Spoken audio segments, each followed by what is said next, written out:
Chapter 1. Nightmare begins. A frail-looking young man with pale skin and dark circles under his eyes was sitting on a rusty bench across from the police station. He was cradling a cup of coffee in his hands, not the cheap synthetic type slum rats like him had access to, but the real deal. This cup of plant-based coffee, usually available only to higher-ranked citizens, had cost most of his savings. But on this particular day, Sonny decided to pamper himself. After all, his life was coming to an end. Enjoying the warmth of the luxurious drink, he raised the cup and savored the aroma. Then, tentatively, he took a small sip and immediately grimaced. So bitter. Giving the cup of coffee an intense look, Sonny sighed and forced himself to drink some more. Bitter or not, he was determined to get his money's worth. Taste buds be damned.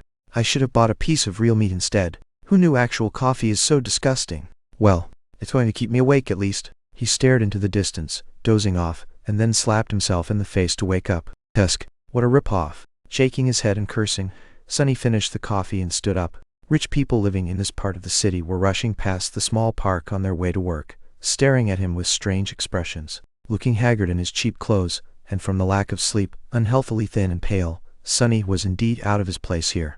Also, everyone seemed so tall. Watching them with a bit of envy, he tossed the cup into a garbage bin.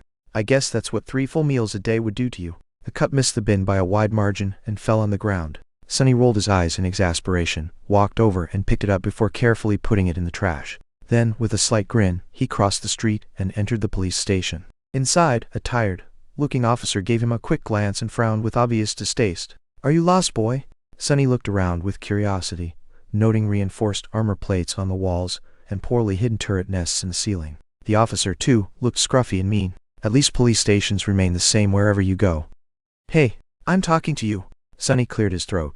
No. Then he scratched the back of his head and added, as demanded by the 3rd Special Directive, I am here to surrender myself as a carrier of the nightmare spell. The officer's expression instantly changed from irritated to wary. He looked the young man over once again, this time with piercing intensity. Are you sure you are infected? When did you start showing symptoms? Sonny shrugged. A week ago. The officer became visibly paler. Shit. Then, with a hurried motion, he pressed a button on his terminal and bellowed, Attention. Code Black in the lobby. I repeat, Code Black. The nightmare spell first appeared in the world a few decades ago. Back then, the planet was just starting to recover from a series of devastating natural disasters and subsequent resource wars. At first, the emergence of a new disease that caused millions of people to complain about constant fatigue and sleepiness did not attract a lot of attention. But when they started to fall into an unnatural slumber, with no sign of waking up even days later, governments finally panicked. Of course, by then, it was already too late. Not that an early response could have made any difference. When the infected started dying in their sleep, their dead bodies turning into monsters, no one was ready. Nightmare creatures quickly overwhelmed national militaries, plunging the world into complete chaos. No one knew what the spell was, what powers it possessed, and how to fight it. In the end, it was the awakened, those who survived the first trials of the spell and came back alive, who put a stop to its rampage. Armed with miraculous abilities earned in their nightmares, they restored peace and created a semblance of a new order. Of course, it was only the first of the catastrophes brought upon by the spell. But as far as Sonny was concerned, none of it had anything to do with him, not until a few days ago, that is, when he first started having trouble with staying awake. For an average person, being chosen by the spell was as much of a risk as an opportunity. Kids learned survival skills and fighting techniques in school, on the off chance of being infected. Well-to-do families hired private tutors to train their children in all sorts of martial arts. Those from the awakened clans even had access to powerful legacies, wielding inherited memories and echoes in their first visit to the dream realm. The richer your family was, the better your chances of surviving and becoming an awakened were. But for Sonny, who had no family to speak of and spent most of his time scrounging for food instead of going to school, being chosen by the spell presented no opportunity at all. To him, it was basically a death sentence. A few minutes later, Sonny was yawning while several policemen were busy putting him in restraints. Soon he was fastened into a bulky chair that looked like a weird mix between a hospital bed and a torture device. The room they were in was situated in the basement of the police station, with thick armored walls and a formidable-looking vault door. Other officers were standing near the walls, with automatic rifles in their hands and grim expressions on their faces. Sonny did not particularly care about them. The only thing he could think about was how much he wanted to sleep. Finally, the vault door opened, and a gray-haired policeman walked in. He had a seasoned face and stern eyes, looking like someone who had seen a lot of terrible things in his life. After checking the restraints, The policeman glanced quickly on his wristwatch, and then turned to Sunny. "What's your name, kid?" Sunny blinked a few times, trying to concentrate, then shifted uncomfortably. "Sunless." The old policeman raised an eyebrow. "Sunless? That's a strange name." Sunny tried to shrug, but found himself unable to move. "What's so strange about it? At least I have a name. Back in the outskirts, not everyone even gets one." After another yawn, he added, "It's because I was born during a solar eclipse. My mom had a poetic soul, you see. That's why he got this weird-ass name, and his little sister was called Rain. Back when she still lived with them, at least. Whether it was the result of poetic imagination or simple laziness, he did not know." The old policeman grunted. "Do you want me to contact your family?" Sunny simply shook his head. "There's no one. Don't bother." For a second, there was a dark look on the policeman's face. Then his expression turned serious. "All right, Sunless. How long can you stay awake?" Not long." The policeman sighed. "Then, we don't have time for the full procedure. Try to resist for as long as you can, and listen to me very carefully. Okay?" Not waiting for a response, he added, "How much do you know about the nightmare spell?" Sunny gave him a questioning look. "As much as anyone, I guess. Who doesn't know about the spell? Not the fancy stuff you see in dramas and hear in the propaganda broadcasts.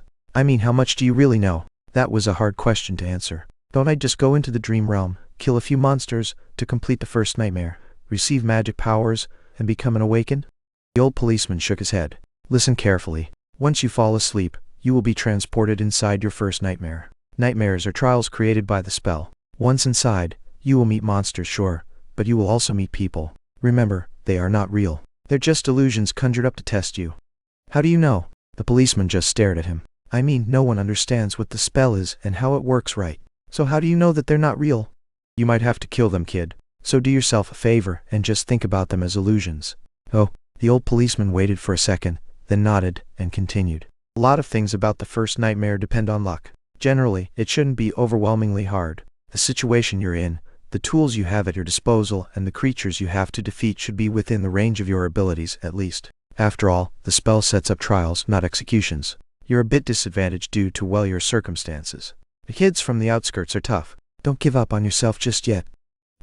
Sunny was getting more and more sleepy. It was becoming hard to follow the conversation. "About those magic powers you mentioned, you will indeed receive them if you survive until the end of the nightmare. What those powers will be, exactly, depends on your natural affinity as well what you do during the trial. But some of it will be at your disposal right from the start." The voice of the old policeman sounded more and more distant. Sunny's eyelids were so heavy that he was struggling to keep his eyes open. "Remember, the first thing you must do once inside the nightmare is to check your attributes and your aspect. If you get a combat-oriented aspect, something like a swordsman or an archer, things will be easier. If it is reinforced by a physical attribute, then that's even better. Combat aspects are the most common, so the probability of receiving one is high." The armored room was growing dimmer. "If you're unlucky and your aspect has nothing to do with combat, don't despair. Sorcery and utility aspects are useful in their own ways. You'll just have to be smart about it. There are really no useless aspects. Well, almost. So just do anything in your power to survive. If you survive, you will be halfway to becoming an awakened. But if you die, you'll open a gate for a nightmare creature to appear in the real world, which means that my colleagues and I will have to deal with it. So, please don't die, Sunless." Already half asleep, Sunny felt a bit touched by the policeman's words. "Or at least, try to not die right away. The nearest awakened won't be able to get here for a few hours, so we would really appreciate it if you don't make us fight the thing ourselves." "What?" With that last thought, Sunny finally slipped into a deep slumber. Everything became black. And then, in the darkness, a faintly familiar voice rang. "Aspirant, welcome to the nightmare spell. Prepare for your first trial." Chapter 2, Slave Caravan. Sunny dreamt of a mountain. Jagged and lonesome, it dwarfed other peaks of the mountain chain, cutting the night sky with its sharp edges. A radiant moon bathed its slopes in the ghostly, pale light. On one of the slopes, the remnants of an old road stubbornly clung to the rocks. Here and there, weathered paved stones could be seen through the snow. To the right side of the road, a sheer cliff face rose as an impregnable wall. To the left, a silent black sea of nothingness indicated an endless fall. Strong winds crashed into the mountain over and over again, screaming in powerless rage. Suddenly, the moon fell over the horizon. The sun rose from the west, streaked across the sky and disappeared in the east. Snowflakes jumped from the ground and returned into the embrace of clouds. Sunny realized that he was seeing the flow of time in reverse.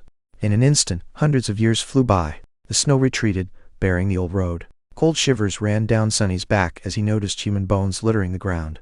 A moment later, the bones were gone, and in their place, a slave caravan appeared, moving backwards down the mountain in the clamor of chains. Time slowed, stopped, and then resumed its usual pace. Aspirant, welcome to the nightmare spell. Prepare for your first trial. What the hell is this? Step. Step. Another step.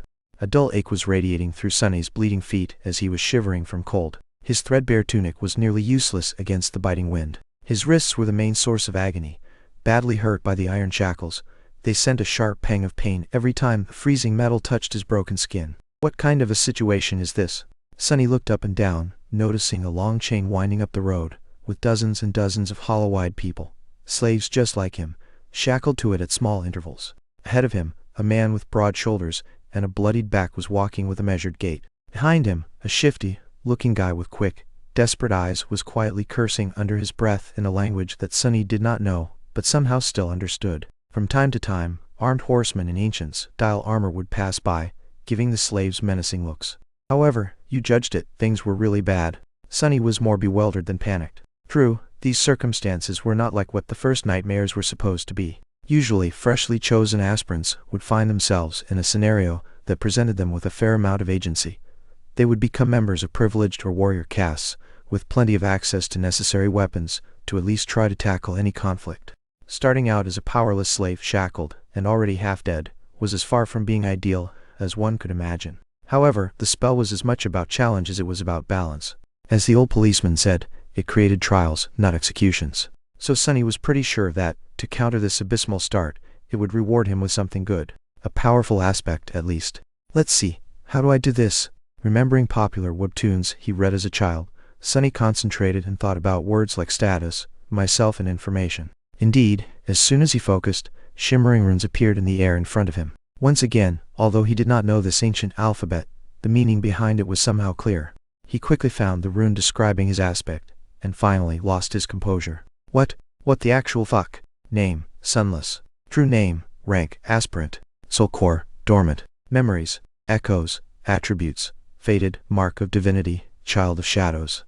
Aspect, temple slave. Aspect description. Slave is a useless wretch with no skills or abilities worth a mention. A temple slave is just the same, except much rarer.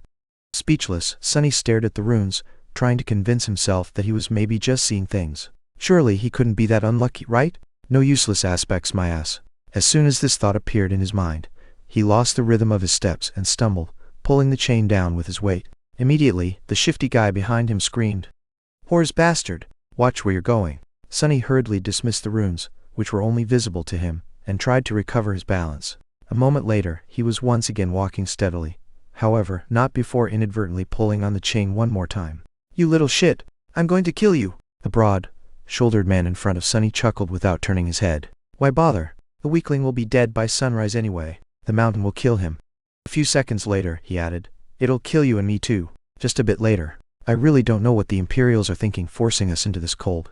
The shifty guy gasped. "Speak for yourself, fool. I'm planning to survive." Sunny silently shook his head, and concentrated on not falling again. What a charming pair. Suddenly, a third voice joined the conversation from somewhere further back. This one sounded gentle and intelligent.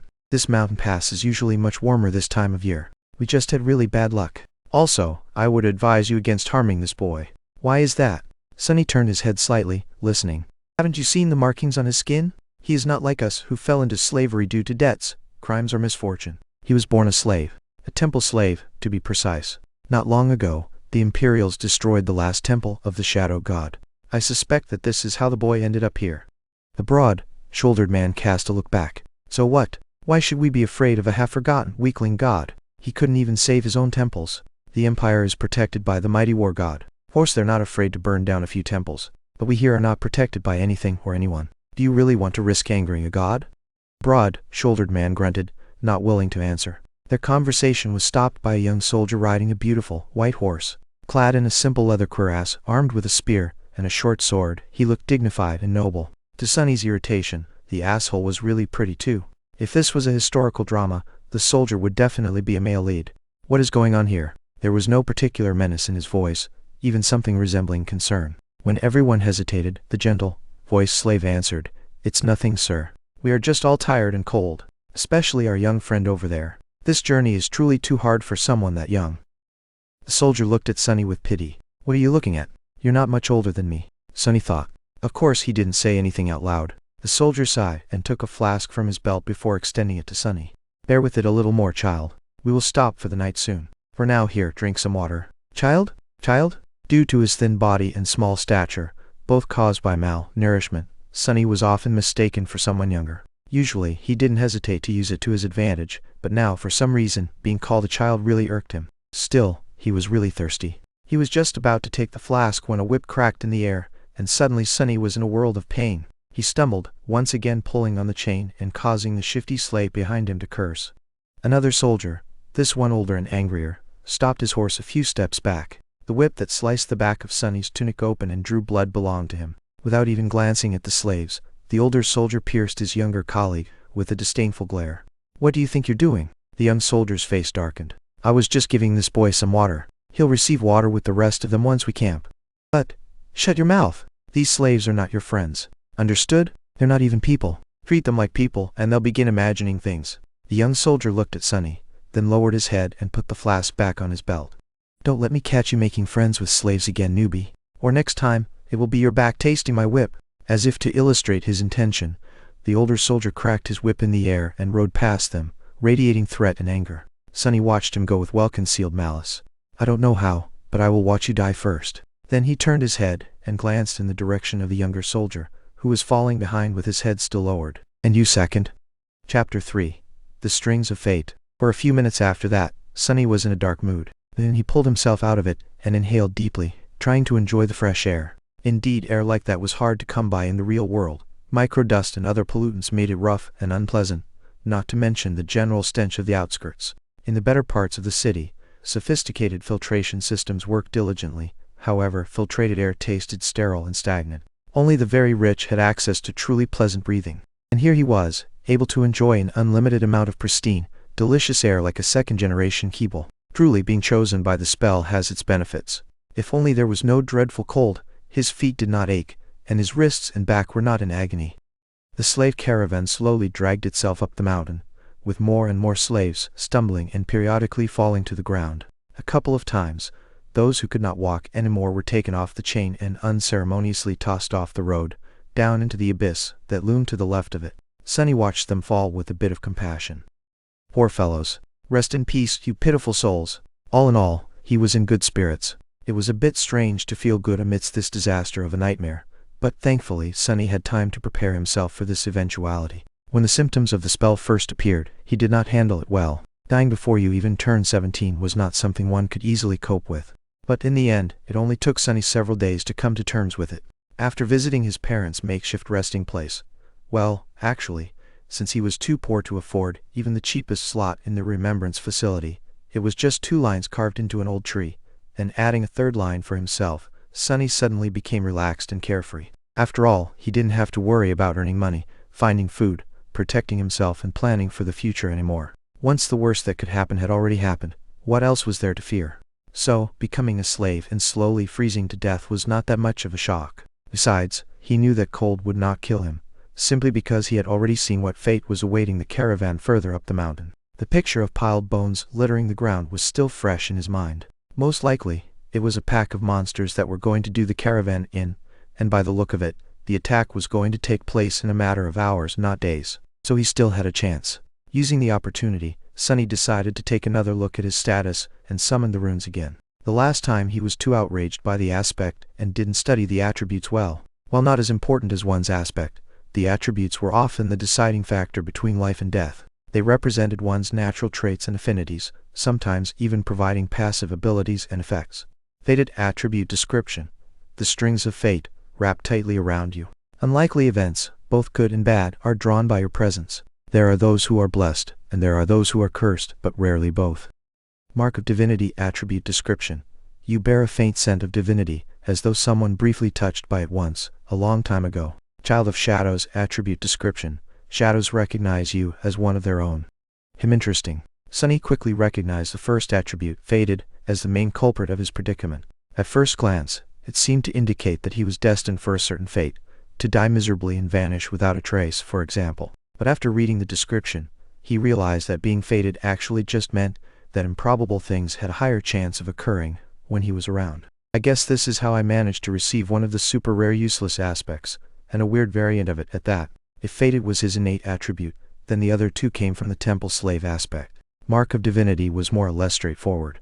It was supposed to allow passage into certain sacred places inside the dream realm, and enhance several types of sorcery. Since there were no sacred places in sight, and Sunny's aspect had nothing to do with sorcery, it was useless too.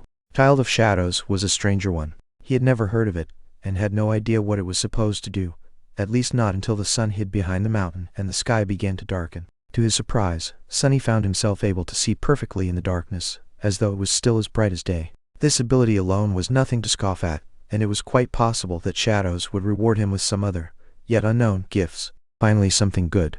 I wonder if stop the caravan. Prepare to camp. Following the head soldier's order, the slaves stopped and fell to the ground, shivering and exhausted. The small clearing where the road widened was somewhat protected from the wind by a protruding mass of rock, but it was still too cold to rest with ease. The soldiers got busy herding the slaves into a tight circle, forcing them to share warmth, and lighting up a large bonfire in the center of the camp, although not before tending to their horses. The heavy wagon carrying food, water and other cargo, to which the main chain was firmly affixed, was pushed forward to block the wind. While looking around, Sunny noticed the young soldier from before watching the mountain with a complicated look on his face. What a weirdo. Soon the bonfire was blazing. The stronger slaves tried to find their way closer to the fire, while the weaker ones, like Sunny, were forced to sit at the outer end of the circle, with their backs freezing in the cold. Of course, any movement was encumbered by the fact that they were still shackled to the chain. That's why the familiar broad-shouldered slave ended up just where he started despite all of his efforts to get closer to the flame. Damn Imperials! He hissed, clearly irritated. The soldiers walked among the slaves, giving them water and food. Sunny, just like everybody else, received a few sips of icy water and a small piece of rock, hard moldy bread. Despite its unappetizing look, he forced himself to eat the whole thing, just to be left as hungry as he was before. By the looks of it, he wasn't the only one. The shifty slave that had been walking behind him looked around in anguish. By all the gods, they used to feed me better even in the dungeons. He spat on the ground, desperate. And most of us innocent men in the dungeon were there waiting to visit the gallows too. A few steps away from them, where the paved road ended and sharp rocks began, a scattering of bright treadberries were growing from the snow. Sunny had noticed them before, clustering here and there along the road, and even noted how pretty those resilient things looked contrasted against the white. The shifty slave's eyes glistened as he tried to crawl towards the berries on all fours. I would advise against eating those, friend. It was the gentle-voiced slave again. Sunny turned around, and finally saw him in the flesh for the first time. It was a tall man in his 40s, lean and strangely handsome, with a dignified look of a scholar. How a man such as him ended up a slave was a mystery. Yet there he was. You and your advice again. What? Why? The scholar smiled apologetically. These berries are called bloodbane. They grow in the places where human blood was spilled. That's why there's always a lot of them along the slave trade routes. So what? The older man sighed. Bloodbane is poisonous. A few berries might be enough to kill an adult man. Curses! The shifty slave flinched back and glared at the scholar. Sunny did not pay them a lot of attention, because, while looking around, he finally recognized the site of the camp as the place where, in his vision at the start of the nightmare, the bones of the slaves were buried under the snow. And he was willing to bet that whatever it was that killed them all was going to happen soon. As if to answer his thoughts, a thundering noise rang from above, and in the next second, something massive came crashing from the sky. Chapter 4, Mountain King. Turning in the direction of the thundering noise, many slaves rose their heads, only to see rocks and heavy shards of ice raining on them from above. They instantly panicked, lurching away in a cacophony of screams. Shadows happily danced on black stones as, entangled by the thick chain, those slaves fell to the ground and pulled others with them. Sunny was one of the few that remained upright, mostly because he was ready for something like this to happen. Calm and collected, he gazed at the night sky, his attribute-enhanced eyes piercing the darkness, and took one measured step back. In the next second, a piece of ice the size of a man's torso hit the ground right in front of him and exploded, showering everything around with sharp shards. Others weren't that quick. As ice and stones continued to rain, many were wounded, and a few even lost their lives. Agonizing wails filled the air. On your feet, fools! Get to the wall! The veteran soldier, the one who had whipped Sunny a few hours before, was shouting angrily, trying to get the slaves to move towards the relative safety of the mountain slope. However, before anyone could heed his command, something massive came crashing down, sending a tremor through the stones beneath their feet. It fell right between the caravan and the mountain wall, plunging everything into silence for a few seconds. At first, it looked like a lump of dirty snow, roughly round in shape, and as tall as a mounted horseman. However, once the creature unfurled its long limbs and rose, It towered over the stone platform like a nightmarish omen of death. That thing must be at least 4 meters tall, Sunny thought, a bit stunned. The creature had 2 stumpy legs, an emaciated, hunched torso and disproportionately long, multi-jointed hands. 2 of them, each ending with a set of horrifying bone claws. And another 2, these ones shorter, ending with almost human-like fingers. The thing that at first glance looked like dirty snow turned out to be its fur, yellowish, gray and ragged, thick enough to stop arrows and swords. On its head 5 milky white eyes regarded the slaves with insect-like indifference. Beneath them, a terrible maw crowding with razor-sharp teeth was half open, as though in anticipation. Viscous drool was running down the creature's chin and dripping into the snow. What unnerved Sunny the most, though, were the strange shapes endlessly moving, worm-like, under the creature's skin. He could see them clearly because, unfortunately, he was one of those unlucky souls closest to the monstrosity, getting a nauseating first-row view. Well, that is just too much, he thought, stupefied. As soon as Sunny finished that thought, all hell broke loose. The creature moved, swinging its claws in his general direction. But Sunny was 1 step ahead. Without wasting a single moment, he jumped sideways, as far as the chain allowed, conveniently placing the broad-shouldered slave between himself and the monster. His quick reaction saved his life, as those sharp claws, each as long as a sword, sliced through the broad-shouldered man a fraction of a second later and sent streams of blood flying through the air. Drenched in the hot liquid, Sunny hit the ground, and his fellow slave, now simply a corpse, fell on him from above. Damn! Why are you so heavy? Temporarily blinded, Sunny heard a chilling howl and felt an enormous shadow passing over him. Immediately after, a deafening chorus of screams filled the night. Not paying it any attention, he tried to roll the corpse to the side, but was stopped by a forceful lurch of the chain that twisted his wrists and filled his mind with white-hot pain. Disoriented, he felt himself being dragged a few steps, but then the chain suddenly slackened, and he was able to control his hands again. See, things could have been worse. Putting his palms against the dead man's chest, he pushed with all the strength he had. The heavy corpse stubbornly resisted all his attempts, but then finally fell sideways, setting Sunny free. However, he didn't get to celebrate this newly found freedom, as his blood suddenly turned to ice. Because at that moment, with his palms still pressed against the broad-shouldered slave's bleeding body, he clearly felt something wriggling under the dead man's skin. You just had to think about how things could get worse, right, you idiot? He thought, and then flinched back. Pushing the corpse with his legs, Sunny crawled as far away from it as he could, which was about 1.5 meters, thanks to the ever-present chain. He quickly glanced around, noticing a mass of dancing shadows, and the silhouette of the monster rampaging amidst the screaming slaves on the opposite end of the stone platform. Then he concentrated on the dead body, which was starting to convulse with growing violence. On the opposite side of the corpse, the shifty slave was looking at it with slackened jaw and a horrified expression on his face. Sunny waved to get his attention. What are you staring at? Move away from it. The shifty slave tried, but immediately fell down. The chain was twisted between the 3 of them, pinned down under by the broad-shouldered man's weight. Sunny clenched his teeth. Right under his eyes, the corpse was going through a nightmare-inducing metamorphose. Strange bone growths pierced its skin, extending like spikes. The muscles bulged and wriggled, as though trying to change shape. The fingernails were turning into sharp claws. The face cracked and split, bearing open a twisted mouth with one too many rows of bloodied, needle-like fangs. This is not right. Sunny twitched, feeling a strong urge to empty his stomach. The chain! The scholarly slave was just a few steps behind the shifty one, pointing at his shackles with a face as pale as a ghost. That remark was far from helpful, but given the circumstances, his shock was understandable. Being shackled was bad enough, but being shackled to such horror was truly unfair. But Sunny's conclusion that things were right did not come from self-pity. He just meant that this whole situation was literally not right. The spell, mysterious as it was, had its own set of rules. There were rules for what type of creatures could appear in any given nightmare too. Nightmare creatures had their own hierarchy, from mindless beasts to monsters, followed by demons, devils, tyrants, terrors, and finally, mythical titans, also known as calamities. The first nightmare was almost always populated by beasts and monsters, rarely with a demon mixed in, and Sunny had never, ever heard about anything stronger than a single devil appearing in it. However, the creature had clearly just created a lesser version of itself, an ability that belonged exclusively to tyrants, the sovereigns of the nightmare spell, and those above them. What was this tyrant even doing in a first nightmare? How powerful was that damn fated attribute? There was no time to ponder. Unfair or not, there was only one person now who could save Sunny, himself. The broad-shouldered man, what was left of him, slowly rose, his mouth producing strange clicking noises. Without giving him time to fully come to his senses, Sunny cursed and jumped forward, grabbing onto the length of the slackened chain. One arm of the monster, now fully equipped with 5 jagged claws, shot forward to meet him, but Sunny sidestepped it with one calculated movement.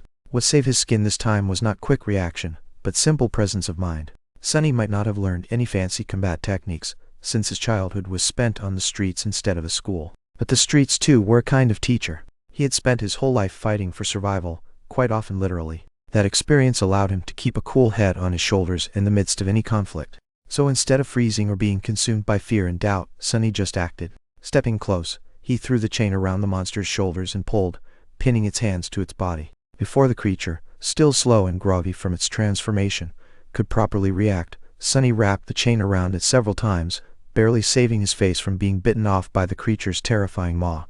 The good thing was, the monster couldn't move its hands now. The bad thing was, the length of the chain he used to immobilize it was gone, leaving almost no distance between them. "You too!" Sunny screamed, addressing his 2 fellow slaves.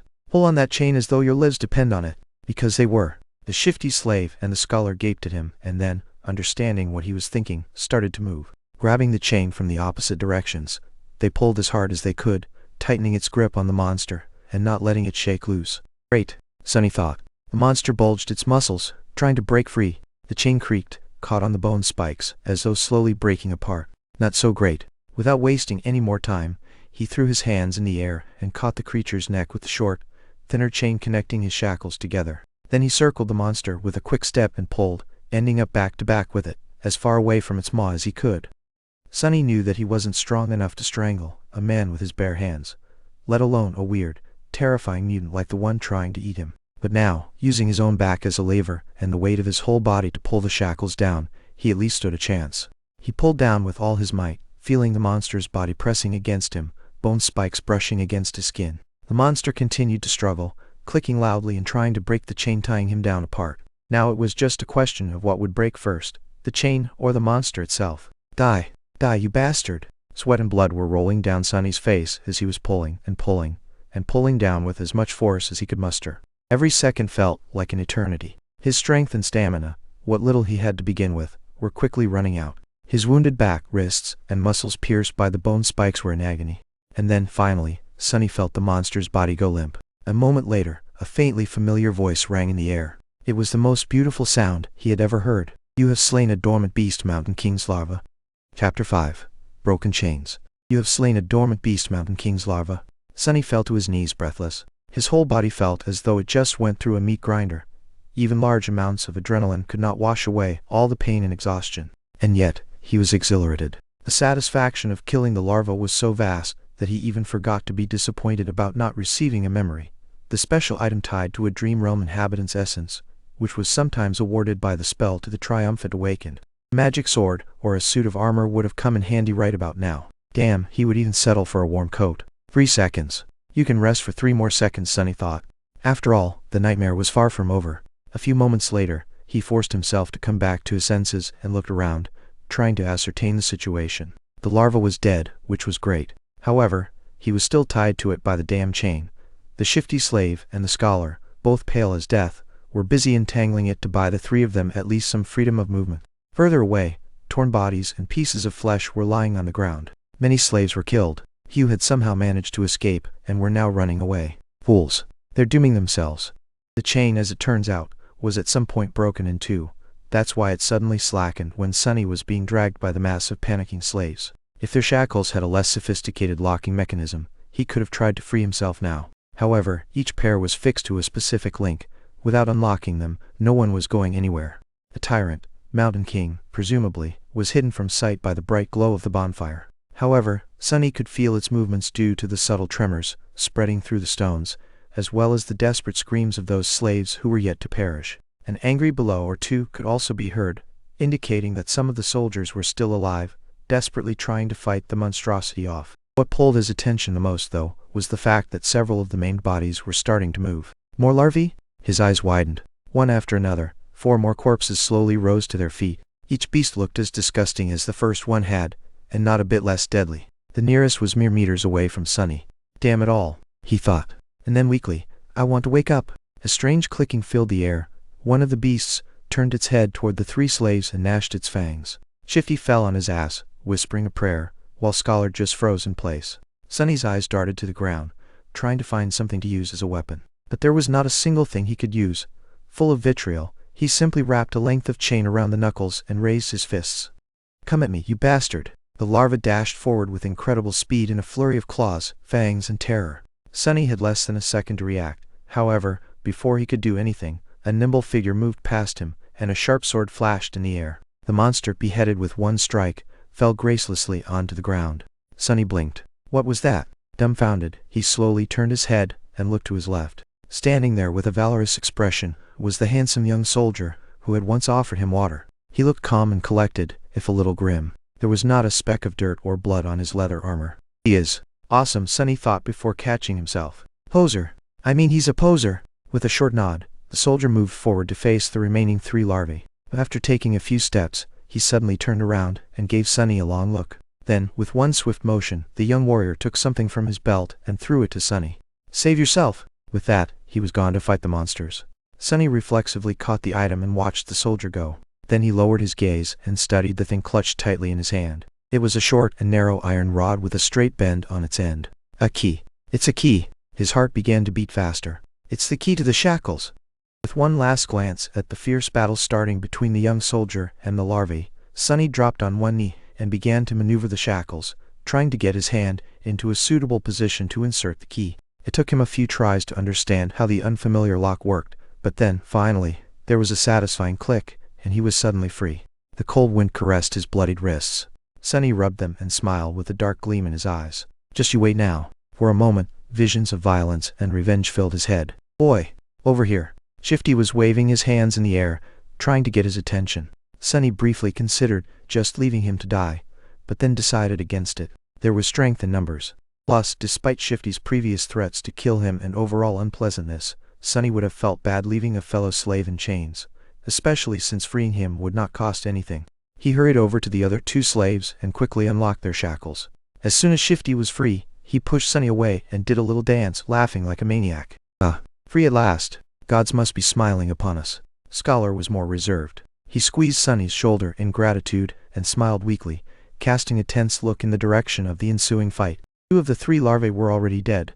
The third one was missing an arm, but still trying to tear its opponent apart. The young soldier danced around it, moving with a graceful fluidity of a natural-born warrior.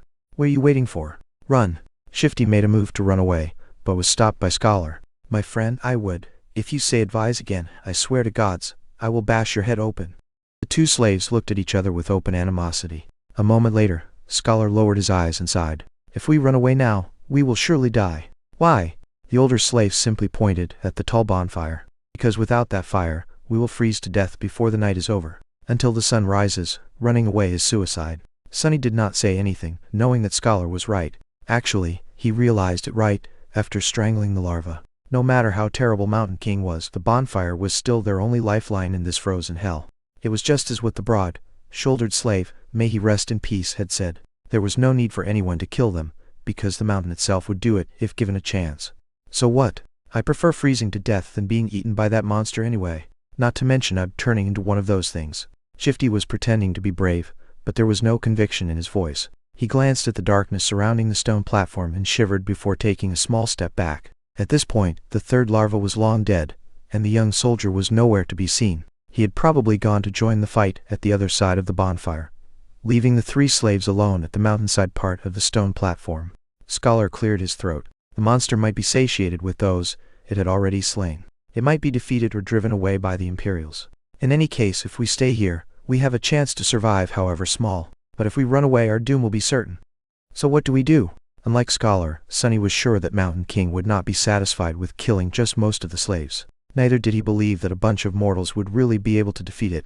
Even if they were not normal people, but awakened, a fight with a tyrant was not something one could easily survive, let alone win. But if he wanted to live, he had to get rid of that thing somehow. "Go take a look." Shifty looked at him as though seeing a lunatic. "Are you insane? You want to get closer to that beast?" Sunny stared at him blankly, then shrugged and headed in the direction of the rampaging monster. Chapter 6. Confronting the Tyrant. Sunny was off to face against a nightmare creature. And not any creature, at that, but one of the 5th category. A dreaded, fearsome tyrant. The odds of survival were so low that anyone would have laughed in his face if he were to ever suggest attempting to fight it. If they weren't an awakened 2 or 3 ranks above the creature, of course. which Sunny certainly wasn't. And yet, he had to deal with this Mountain King somehow, to avoid an even more miserable death. The ridiculous degree to which the odds were stacked against him from the very beginning of this delayed execution had gotten old a long time ago, so he didn't have any more energy to think about it. What was there to fear, after all? He was already as good as dead. It's not like he could get any deader. So why worry? On the other side of the bonfire, things were turning from bad to worse. Most of the slaves were already dead. A few soldiers were still desperately trying to fight the monster, but it was clear that they weren't going to last long. Right in front of Sunny's eyes, the tyrant picked up a dead slave, dragging the chain up with him, and opened its terrifying maw wide. With one crushing bite, the slave's body was torn in half, leaving only bloodied stumps inside the shackles. Mountain King's 5 indifferent, milky eyes stared into the distance as he chewed, streams of blood flowing down its chin. Seeing that the creature's upper arms were busy, one of the soldiers screamed and lunged forward, brandishing his long spear. Without turning its head, the tyrant extended one of its shorter lower arms, caught the soldier's head in an iron grip and squeezed, crushing the poor man's skull like a soap bubble. A moment later, the headless body was tossed over the cliff and disappeared into the abyss below. Shifty doubled over, puking his guts out. Then he shakily rose to his feet and glared at Sunny. "Well, we've taken a look, now what?" Sunny did not answer, pensively observing the tyrant with his head slightly tilted to one side. Shifty stared at him some more, then turned to Scholar. "I'm telling you, old man, the boy is sick in the head. How the hell can he be so calm?" "Sit. Lower your voice, fool." Blood drained from Shifty's face as he slapped himself, covering his mouth with both hands. Then he cast a fearful look in the direction of the tyrant. Luckily, the abomination was too busy feasting on the slaves, lucky ones who were already dead and unlucky ones who were still alive, to pay them any attention. Shifty slowly exhaled. Sunny was preoccupied with thinking, measuring his chances of survival. How do I get rid of that thing? He didn't have any special powers, nor did he have an army ready to bury the tyrant under a mountain of bodies. He didn't even have a weapon to at least scratch the damn bastard. Sunny moved his gaze and looked past the creature, into the endless darkness of the moonless sky. As he was watching the night, a bright flash streaked in the air and collided with one of the tyrant's arms, bursting into a rain of sparks. The young soldier, Sunny's heroic liberator, had just tossed a burning piece of wood at the monster, and was now defiantly raising his sword. "Face me, devil." A distraction. Just what I needed. Because there was no way for Sunny to kill the Mountain King with his own 2 hands, he had decided to enlist some help. A human wouldn't be up to the task, so instead, he was planning to use a force of nature. "Since I can't do the bastard in myself, let's make gravity do it for me." He was in the middle of thinking over the details of the plan when the young hero's foolish bravado presented an opportunity. Now, everything depended on how long the pompous idiot would manage to stay alive. "Come with me," Sunny said as he started running toward the far end of the stone platform, where the heavy wagon was perched dangerously close to the edge of the cliff. Shifty and Scholar shared a dubious look, but then followed, perhaps confusing his calmness with confidence, or maybe divine inspiration.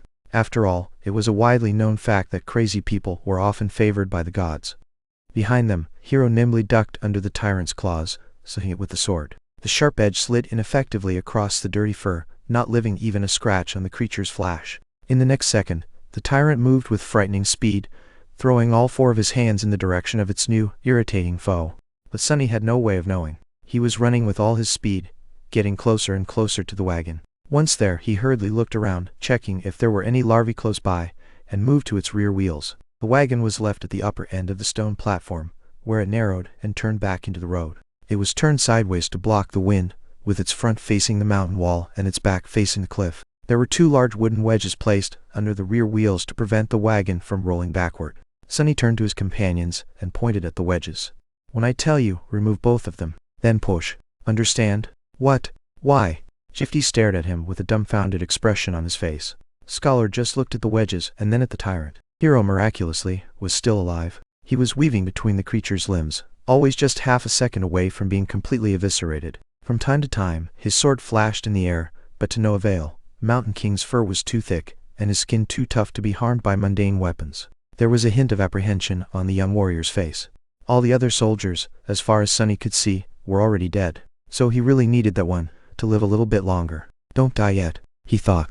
"Shifty," he simply said, "you'll see." The next moment, Sunny was running again, trying to follow the chain from the brace where it was affixed to the wagon. The thing he was searching for was hard to notice due to all the bodies, blood and viscera littering the stone platform, but for once, luck was on his side. A short amount of time later, he had found what he needed, the torn end of the chain. Finding the nearest set of shackles, complete with a horribly disfigured body of a slave locked in them, Sunny plopped down on his knees and started to fumble with the key. There was a muffled scream, and with a sideways glance, he noticed Hiro flying through the air, finally caught by one of the tyrant's strikes. Incredibly, the young soldier managed to land on his feet, sliding several meters across the stones. All of his limbs were still in place. There were no terrible wounds on his body either. Without skipping a bit, Hiro rolled forward, picking up his sword from where it fell on the ground, and then rolled once more, this time sideways, narrowly avoiding a heavy stomp from the creature's foot. Rolling? Who the hell rolls around in this situation? Without any more time to waste, Sunny finally managed to unlock the shackles. Shaking the dead slave out of them, he then promptly locked them once again, this time around the chain itself, ending up with a makeshift slip knot and a loop. Now, everything depended on his resolve, hand-to-eye coordination, and luck. Turning to Shifty and Scholar, who were still waiting by the wagon, he screamed, "Now!" Then, picking up a sizable length of chain, Sunny stood up and faced the tyrant. Hiro spared him half a glance. His eyes lingered on the chain for a moment, and then quickly followed it to the wagon. Then, without showing a hint of emotion, the young warrior doubled his efforts, drawing the creature's attention away from Sunny. So he's smart too? What a scam. Clearing his head of all unnecessary thoughts, Sunny concentrated on the weight of the chain in his hands, the distance between him and the tyrant, and his target. Time seemed to slow down a bit. Please don't miss. Gathering all of his strength, Sunny spun and threw the chain in the air, as though a fisherman casting his net.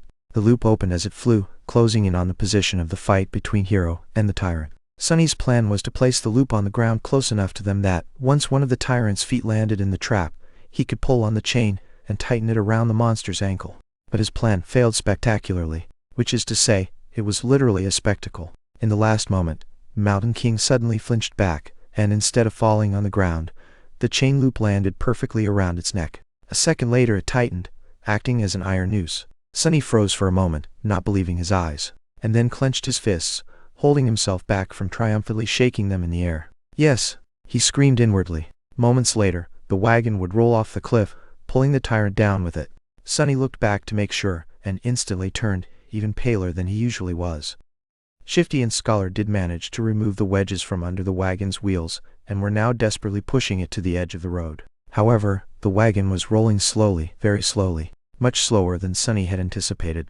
He turned to the tyrant, panicking. The creature, surprised by the sudden weight pressing down on its neck, was already raising its hands to tear the chain apart.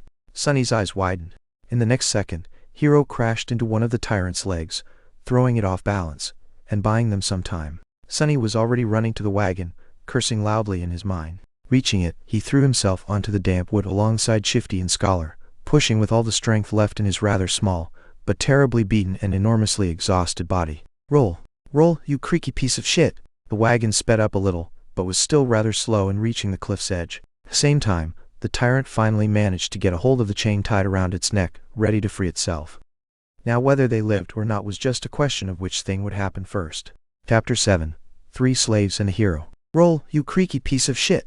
Sunny pressed himself against the wagon, pushing with all he had. 4 powerful oxen that used to pull it were now dead, and instead of them, 3 tired slaves were trying to do the job. Even with the slope of the road helping them, the speed of the wagon was agonizingly slow. The tyrant, in comparison, was moving much faster. Pushing Hiro back with a deadly swipe of his lower arms, he raised the other 2 to its neck and tried to grab the chain that was wrapped around it like a noose. However, this time Mountain King's fearsome physique turned into a disadvantage. Its long, terrifying bone claws were perfect for tearing flesh apart, but they weren't the best tool for precise manipulations. It took the tyrant some time to get a hold of the chain without slicing its own neck open. By then, the wagon was nearly at the edge of the cliff. Come on, just a little bit more. What followed happened very quickly. The wagon's rear wheels finally slid from the road, hanging over the dark, seemingly bottomless pit beneath. The creature turned, staring expressionlessly at the 3 slaves with its 5 milky dead eyes. The wagon careened, throwing Shifty and Scholar off their feet, and then froze, balanced precariously on its middle axis. Sunny was the only one left standing. He cast a last glance at the towering monster, and then slammed his shoulder into the front of the wagon, putting all of his weight behind it. The wagon finally lost its balance and rolled over the edge, scraping its underside deafeningly against the jagged rocks. Sunny fell forward and landed on his knees, narrowly saving himself from tumbling down the cliff with it. Turning his head to the tyrant, he gave it a wicked smile. Mountain King made a move to lunge at the scrawny slave, but it was already too late. A moment later, the chain on his neck drew tight, and he was yanked back with tremendous force, flying over the edge of the cliff like a rag doll. The creature fell into the darkness silently, as though refusing to believe that it was defeated by a tiny human. "Go and die, bastard," Sunny thought. Then he took one deep, ragged breath and dropped to the ground, utterly exhausted. "Is this it? Did I pass the trial?" He rested on the cold stones, staring at the night sky, and waited for that faintly familiar, but elusive voice to announce his victory. But instead of that, wave after wave of pain that he had earlier chosen to ignore finally started to catch up with his abused body. Sunny groaned, feeling hurt all over. The skin on his back, slit by a slaver's whip and pierced by the bone spikes of a newborn larva, especially, was in agony. He was also starting to shiver, once again consumed by the dreadful cold. "I guess not." His thoughts were slow and muddy. "What else am I supposed to do?" A dark figure appeared above him. It was Hiro, looking calm and as handsome as ever. There were dirt and scratches on his armor, but otherwise, the young soldier appeared to be fine. He extended one arm to Sunny. "Stand up. You'll freeze to death." Sunny sighed, accepting that his first nightmare was not over. Then he clenched his teeth and slowly rose to his feet, ignoring Hiro's helping hand. Around them, there was a scene of utter carnage. Except for the 3 slaves and Hiro, every member of the caravan was dead. Their bodies were littering the ground, horribly maimed or torn into pieces. Here and there, a repulsive carcass of a larva could be seen. Shadows cast by the bonfire were dancing happily across the stone platform, seemingly unperturbed by this morbid view. Sunny was also too tired to care. Shifty and Scholar were already up, looking at Hiro with weary apprehension. With or without shackles, they were still slaves, and he was still a slave driver. Noticing their tense gazes, the soldier sighed. "Come closer to the fire, all of you. We need to warm ourselves and discuss what to do next." Without waiting for their response, Hiro turned around and walked away. After hesitating for a few moments, the slaves followed. A bit of time later, the 4 of them were seated around the bonfire, soaking up pleasant heat. Shifty and Scholar were close to each other, maintaining a safe distance from Hiro. Sunny sat apart from everyone, not because he had a specific reason to distrust one more than the others, but simply because he didn't like people in general. Growing up, Sunny was always a misfit. It's not that he had never tried to become close with someone, it's just that he seemed to lack the ability. Like there was an invisible wall between him and other people. If he had to put it in words, Sunny would say that he was born without a small, but important gear in his brain that everyone else seemed to possess. As a result, he was often baffled and stumped by human behavior, and his attempts to imitate it, however diligent, inevitably fell flat. This strangeness made others uncomfortable. In short, he was a bit different, and if there was one thing people hated, it was those different from them. Over time, Sunny simply learned to avoid getting too close to anyone and settled comfortably into his outcast role. This habit served him well, since it not only made him self-reliant, but also saved him from being stabbed in the back by shady characters on multiple occasions. That's why he was not thrilled to share the rest of this nightmare with 3 strangers. Instead of trying to start a conversation, Sunny sat quietly by himself, lost in thoughts. After a few minutes, Hiro's voice finally broke the silence. "Once the sun rises, we will gather whatever food and water we can find and go back down the mountain." Shifty gave him a defiant look. "Why should we go back? To be put in chains again?" The young soldier sighed. "We can go our separate ways once we leave the mountains. But until then, I'm still responsible for your lives. We can't continue up the road since the way over the mountain pass is long and arduous. Without the supplies that were stored on the wagon, your chances of making it are not high. That's why going back is our best hope." Scholar opened his mouth, planning to say something, but then thought better of it and remained silent. Shifty cursed, seemingly convinced by Hiro's rational words. "We can't go down." All 3 of them turned to Sunny, surprised to hear his voice. Shifty barked a laugh and glanced at the soldier. "Don't listen to him, your lordship. This boy is, touched by the gods. He's crazy, is what I'm trying to say." Hiro frowned, looking at the slaves. "The 2 of you are only alive thanks to this child's bravery. Aren't you ashamed to badmouth him so?" Shifty shrugged, showing that he wasn't ashamed at all. The young soldier shook his head. "For one would like to hear his reasoning. Tell me, why can't we go down?" Sunny shifted, uncomfortable in the center of everyone's attention. "Because the monster isn't dead." Chapter 8. Nothing at all. Because the monster isn't dead. These ominous words hung in the silence. 3 pairs of eyes widened, staring right at Sunny. "Why do you say that?" After thinking about it, Sunny came to the conclusion that the tyrant was indeed still alive. His reasoning was pretty straightforward. He did not hear the spell congratulating him on slaying the creature after it fell off the cliff, which meant that it was not slaying. He couldn't explain that to his companions. He pointed up. The monster jumped from an incredible height to land on this platform. Yet, it wasn't harmed at all. Why would it be killed by falling off the platform? Neither Hiro nor the slaves could find a flaw in his argument. Sunny continued, "Which means that it's still alive, somewhere down the mountain. So by going back, we will be delivering ourselves into its maw. Shifty cursed loudly and crawled closer to the bonfire, staring into the darkness with terror in his eyes. Scholar rubbed his temples, mumbling, "Of course. Why didn't I realize myself?" Hero was the most stoic of the three. After thinking it over, he nodded. "Then we go up and over the mountain pass. But that's not all." He glanced in the direction where the tyrant had fallen. "If the monster is still alive, there is a high possibility that it will return here, and then pursue us. Which means that time is of the essence. We will need to move as soon as the sun rises." He gestured to the torn bodies littering the platform. "We can't allow ourselves to rest the whole night anymore. We need to gather supplies now. If there was a chance, I would have liked to give these people at least a humble burial after gathering all that we can from them, but alas, fate has decided otherwise." Hero rose to his feet and brandished a sharp knife. Shifty tensed up and watched the blade carefully, but then relaxed, seeing that the young soldier showed no sign of aggression. "Food, water, warm clothes, firewood. That is what we need to find. Let us split up and accomplish one task each." Then he pointed at himself with the tip of the knife. "I will carve the oxen carcasses to get us some meat." Scholar looked around the stone platform, most of it drowning in deep shadows, and grimaced. "I'll look for firewood." Shifty also glanced left and right, with a strange gleam in his eyes. "Then I'll go find us something warm to wear." Sunny was the last one left. Hero gave him a long look. "Most of our water was stored on the wagon, but each of my fallen brothers was carrying a flagon. Gather as many as you can find." Sometime later, far enough from the bonfire to be hidden in the shadows, Sunny was looking for dead soldiers with half a dozen flagons already weighing him down. Shivering in the cold, he finally stumbled on the last broken body clad in leather armor. The old veteran, the one who had whipped him for trying to accept Hero's flask, was badly injured and dying, but miraculously, still clinging to life. Horrible wounds were covering his chest and stomach, and he was clearly in a lot of pain. His time was running out. Sunny knelt beside the dying soldier and looked him over, searching for the man's flagon. What irony, he thought. The older man tried to focus his eyes on Sunny and weakly moved his hand, reaching for something. Sunny looked down and noticed a shattered sword lying on the ground not far from them. Curious, he picked it up. "You looking for this? Why? Are you guys like Vikings, longing to die with a weapon in your hands?" The dying soldier didn't answer, watching the young slave with some unknown, intense emotion in his eyes. Sunny sighed. "Well, it might as well do. After all, I promised to watch you die." With that, he leaned forward and slit the old man's throat with the sharp edge of his broken blade, then threw it away. The soldier twitched, drowning in his own blood. The expression in his eyes changed. Was it gratitude or hatred? Sunny did not know. Illusion or not, it was his first time killing a human. Sunny expected to feel guilt or fear, but actually, there was nothing at all. It seemed that, for better or worse, his cruel upbringing in the real world had prepared him for this moment well. He sat quietly near the old man, keeping him company on this last journey. After a while, the spell's voice came whispering into his ear.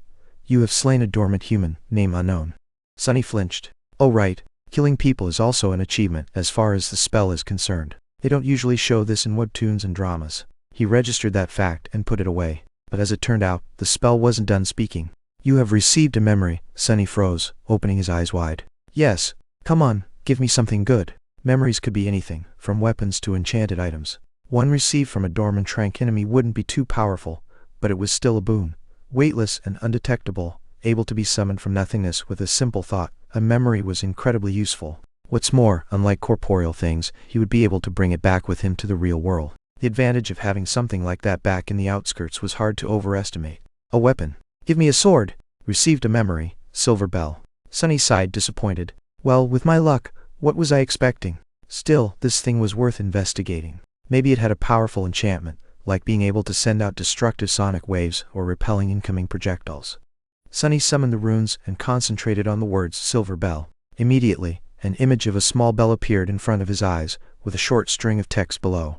Silver bell, a small memento of a long-lost home, which once brought its owner comfort and joy. Its clear ringing can be heard from miles away. What a piece of crap, Sunny thought, dejected. His first memory turned out to be pretty much useless, like everything else he possessed. He was almost starting to see a theme in how the spell was treating him.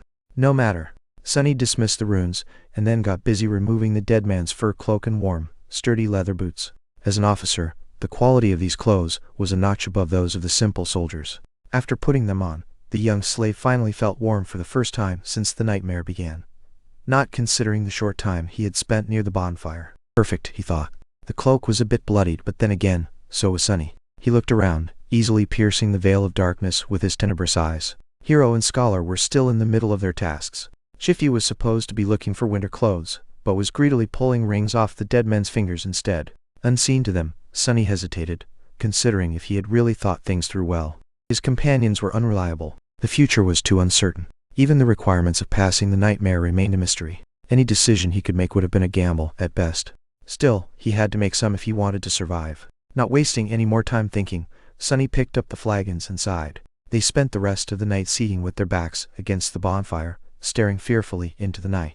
Despite the exhaustion, no one could sleep. The possibility of the tyrant coming back to finish the 4 survivors off was too frightening. Only Hiro seemed to be fine, calmly sharpening his sword in the bright light of the dancing flames. The sound of the whetstone scraping against the blade was somehow comforting. At the break of dawn, when the sun had lazily begun to warm up the air, they loaded themselves with all the supplies they'd managed to gather and set out into the cold.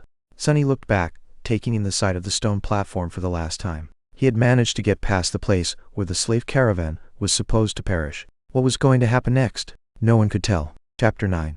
Wishful thinking. There was a problem. They were planning to follow the road up to the mountain pass, and then over it, getting as far away from the scene of the massacre as they could before the night came. However, the road was no more. At some point during the last months, or maybe even just yesterday, a terrible rock fall occurred, obliterating whole segments of the narrow roadway and making its other parts untraversable. Sunny stood on the precipice of a vast chasm, looking down with no particular expression on his face. What do we do now? Scholar's voice was muffled by the collar of his scavenged fur cloak. His follower, Shifty, angrily looked around. His gaze stopped at Sunny, a suitable victim to vent his frustration. I'll tell you what we need to do. Get rid of some dead weight. He eyed Sunny's fine boots, and turned to Hiro. Listen, your lordship. The boy is too weak. He's slowing us down. Plus he's weird. Doesn't he give you the creeps? The young soldier answered with a judgmental frown, but Shifty wasn't done. Look how he's glaring at me. I swear to gods, ever since he joined the caravan, nothing had gone right. Maybe the old man was right. The boy is cursed by the shadow god. Sunny struggled to not roll his eyes. It was true that he was unlucky. However, the whole truth was opposite to what Shifty was trying to insinuate. It was not that he had attracted misfortune to the slave caravan. On the contrary, it was because the caravan was doomed to begin with that he had ended up here. Scholar cleared his throat. But I've never said that. Whatever. Shouldn't we get rid of him just in case? He can't go on for much longer anyway. Scholar gave Sunny a strange look. Perhaps Sunny was getting paranoid, but there seemed to be a bit of calculating coldness in the older slave's eyes. Finally, Scholar shook his head.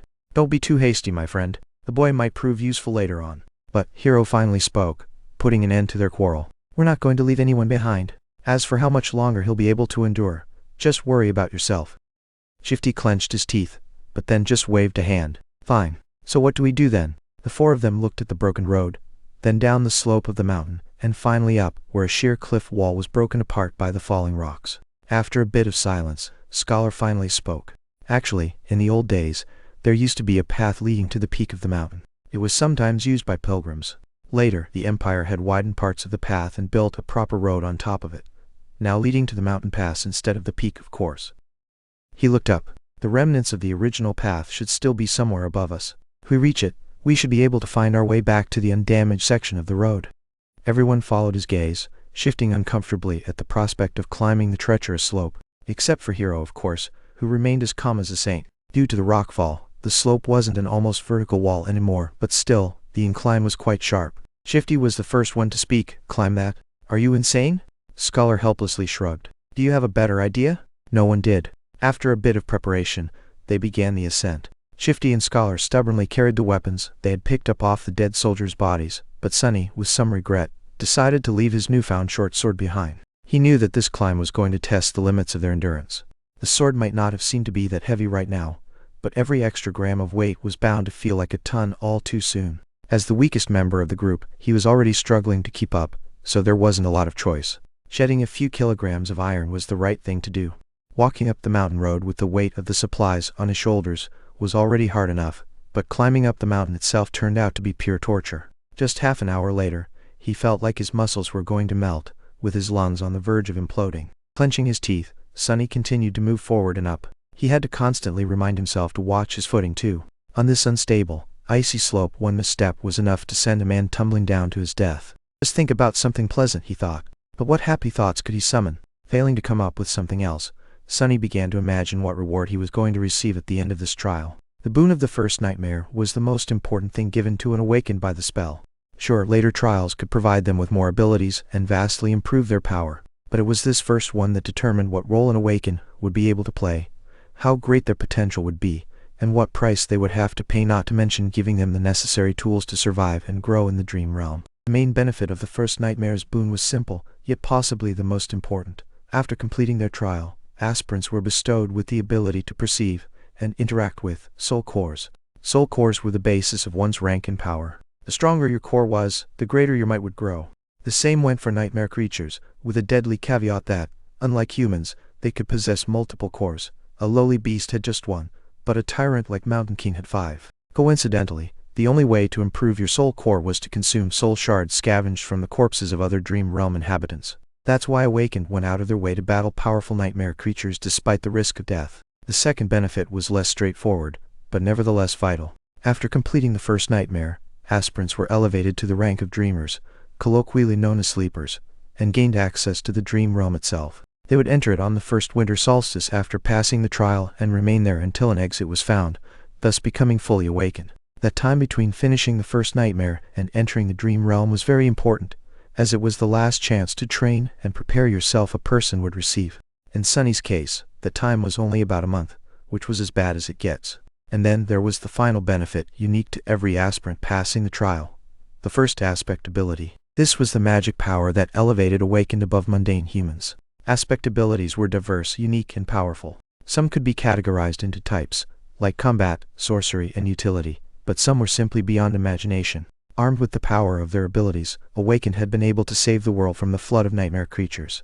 However, that power came with a catch. With their first ability, every Awakened also received a flaw, sometimes called the counter. These flaws were as diverse as abilities, ranging from comparatively harmless to crippling, or, in some cases, even fatal.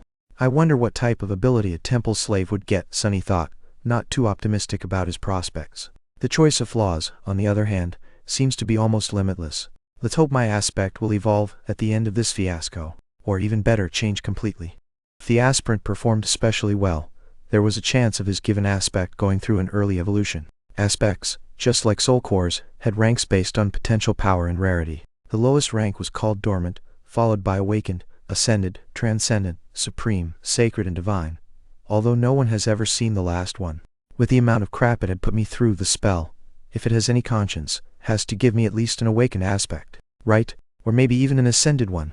Finally, there was a tiny possibility of receiving a true name, something like an honorary title bestowed by the spell to its favorite awakened. The name itself had no benefit, but every famous awakened seemed to have one. It was considered to be the highest mark of excellence. However, the number of people who had managed to get a true name during their first nightmare was so small that Sunny didn't even bother thinking about it. Who needs excellence? Give me power, he cursed, feeling that this attempt at wishful thinking had only made him more depressed and angry. Maybe I'm allergic to dreaming. An allergy like that would be truly ironic, considering that he was destined to spend half of his remaining life in the dream realm, if he even survives long enough to get there, that is. However, Sunny's mental escapade was not completely useless. Looking up from the slippery rocks under his feet, he noticed that the sun was already considerably lower. Come to think of it, the air also seemed to be much colder. At least it helped me pass the time, Sunny thought. The night was approaching. Chapter 10. First Man, Down. By the time they decided to stop, Sunny was on the verge of fainting. After hours and hours of traversing the rough mountain slope, his body was almost at its limit. However, to everyone's surprise, Shifty seemed to be doing even worse than him. The roguish slave's eyes were muddy and unfocused, aimlessly wandering around. His breath was ragged and shallow, as though something was exerting pressure on his lungs. He looked feverish and unwell.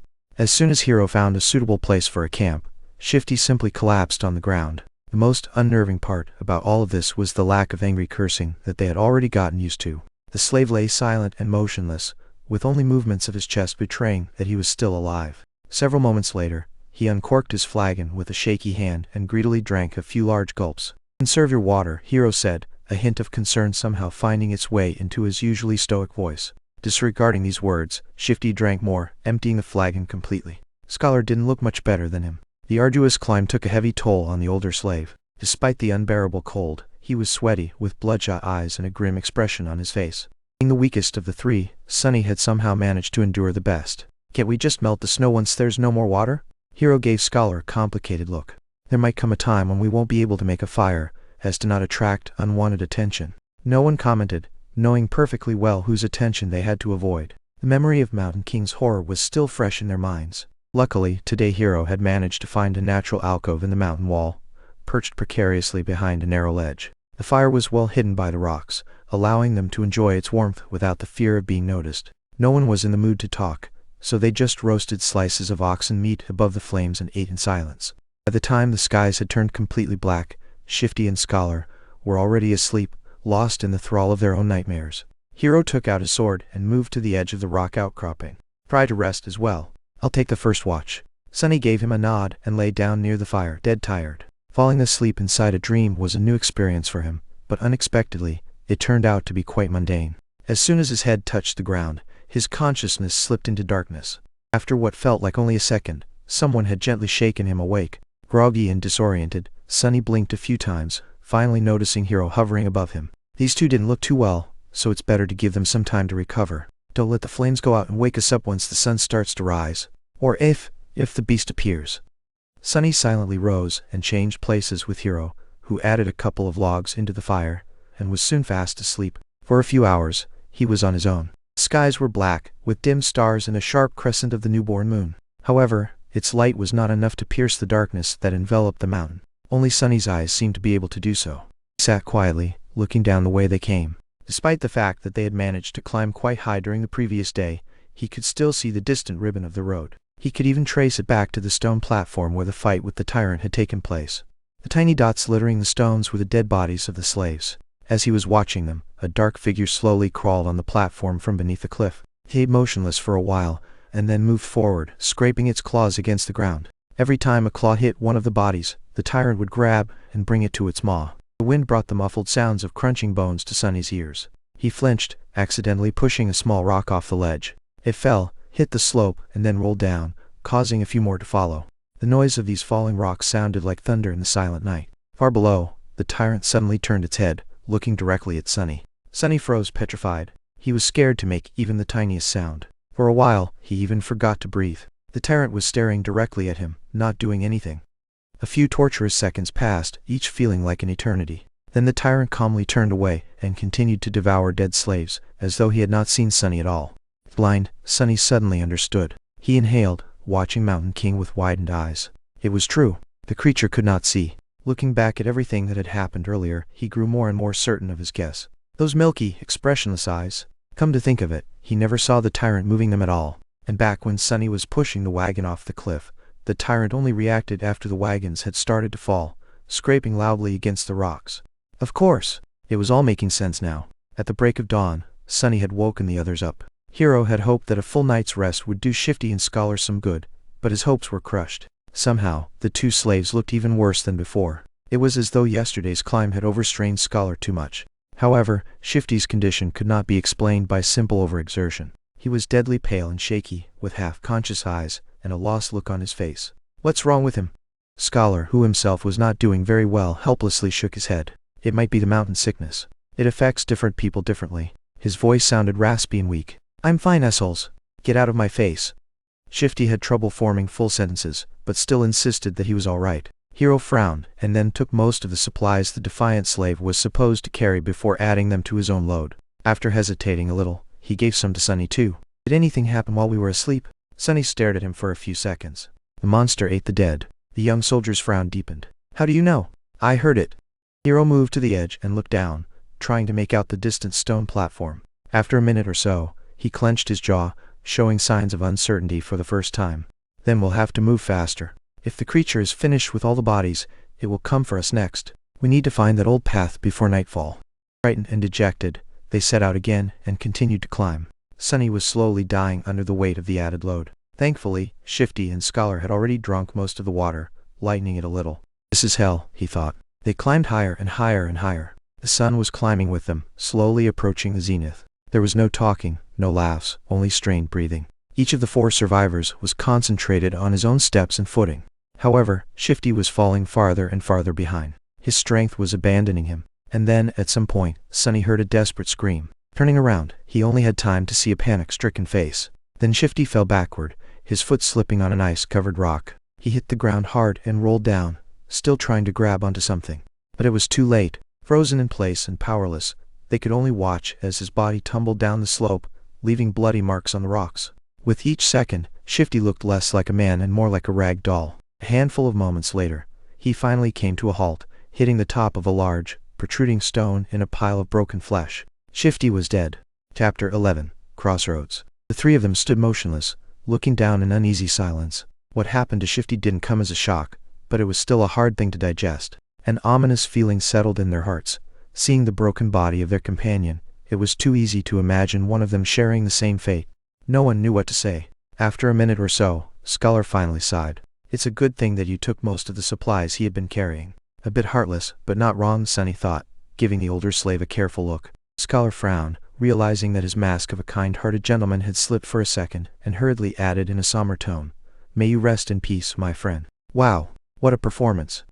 Actually, Sonny had not believed in his benevolent act for a second. Every kid from the outskirts knew that people who acted kind for no reason were the ones to be most wary of. They were either fools or monsters. Scholar didn't seem like a fool, so Sonny became cautious of him from the moment they met. He got this far by being a mistrustful cynic, and there was no reason to change now. "We have to go," Hiro said, casting one last look down. His voice was even, but Sonny could feel a well of emotion behind it. He just couldn't tell what that emotion was. Scholar sighed and turned away too. Sonny stared at the bloodied rocks for a few more seconds. "Why do I feel so guilty?" he thought, bewildered by this unexpected reaction. He got what he deserved. A little unsettled, Sonny turned around and followed his two remaining companions. Just like that, they left Shifty behind and continued to climb. At this altitude, traversing the mountain was getting harder and harder. The wind was slamming into them with enough force to throw a person off balance if they were not careful, making every step seem like a gamble. The air was becoming too thin to breathe. Due to the lack of oxygen, Sonny was starting to feel dizzy and nauseated. It was as though they were all slowly suffocating. Altitude sickness was not something one could overcome with effort. It was subtle and overbearing at the same time, affecting the strong and the weak with no regard to their fitness and endurance. If his luck was bad, an elite athlete could succumb to it faster than a random passerby. It was just a question of your body's innate aptitude and adaptability. Lucky ones were able to get over it after experiencing mild symptoms. The others were sometimes crippled for days or weeks, suffering from all kinds of torturous side effects. Some even died. As though all that wasn't bad enough, it was getting colder too. The warm clothes and fur weren't enough to keep the chill at bay anymore. Sonny felt simultaneously feverish and freezing, cursing every decision he had made in his life to end up here, on the endless icy slope. This mountain was not a place for humans, and yet they had to go on. A few hours passed. Despite everything, the three survivors continued to struggle forward, slowly moving higher and higher. Wherever that old path Scholar had talked about was, by now, it couldn't have been far. At least that's what Sonny was hoping for. But at some point, he started to doubt if the path even existed. Maybe the older slave lied. Maybe the path was long ago destroyed by ravages of time. Maybe they had already missed it without even noticing. Just as he was about to fall into despair, they finally found it. It was weathered and narrow, barely enough for two people to walk side by side. The path wasn't paved, but rather cut from the black rock by some unknown tool or magic, winding its way up the mountain like a tail of a sleeping dragon. Here and there, it was hidden beneath the snow. But most importantly, it was flat. Sonny had never been that happy to see something flat in his life. Without saying a word, Scholar dropped his rucksack and sat down. He was deathly pale, gasping for air like a fish out of water. Despite that, there was a slight grin on his face. "Told you." Hiro gave him a nod and looked around. A few seconds later, he turned back to the triumphant slave. "Stand up. It's not time to rest yet." Scholar blinked a few times, then glanced at him with pleading eyes. Just give me a few minutes." The young soldier was going to retort, but Sonny suddenly put a hand on his shoulder. Hiro turned to face him. "What is it?" "It's gone." "What is gone?" Sonny gestured down, back the way they came. "Shifty's body. It's gone." Hiro stared at him for a few moments, clearly failing to understand what Sonny was trying to say. "Oh right, they don't know that Shifty's name is Shifty." Awkward. He wanted to explain, but both Scholar and Hiro seemed to have grasped his meaning. Simultaneously, they moved to the edge of the stone path and looked down, trying to spot the place where Shifty had met his end. Indeed, the splattering of blood could still be seen on the jagged rocks, but the corpse itself was nowhere to be found. Scholar flinched back and crawled as far away from the edge as he could. The young soldier also backed away, instinctively grabbing the handle of his sword. The three of them exchanged tense looks, clearly understanding the implication of Shifty's disappearance. "It's the monster," Scholar said, even paler than before. "It's following us." Hiro gritted his teeth. "You are right, and if it is that close, we will inevitably be forced to fight it soon. The idea of fighting the tyrant was as frightening as it was preposterous. He might as well have said that they will all be dead soon. The truth of it was painfully clear to both Sonny and Scholar. But the older slave, surprisingly, did not look panicked. Instead, he lowered his gaze and quietly said, "Not necessarily." Hiro and Sonny turned to him, all ears. The young soldier raised an eyebrow. "Explain?" "Here it comes." Scholar sighed. "The beast had traced us this far in just a day. That means that there are two most probable possibilities. Either it is smart enough to realize where we are going, or it is following the scent of blood." After a bit of thinking, Hiro nodded, agreeing with this logic. The older slave smiled slightly and continued, "Whether it is one or another, we can throw him off our trail and buy some time." "How do we do that?" Despite the urgency in Hiro's voice, Scholar hesitated and remained silent. "Why are you not answering? Speak." The older slave sighed again and slowly, as though against his will, answered. Sonny was waiting for this moment for a while now. "We'll just have to make the boy bleed. Drag him down the path, then leave him there as bait and go up instead. His sacrifice will save our lives." Right on time. If Sonny wasn't mad, and scared witless of course, he would have smiled. His judgment, it seems, was eerily on point. Affirmation was always nice, but not in the situation where being right also meant potentially being used as monster bait. He remembered the words Scholar had spoken back when Shifty was campaigning to have Sonny killed.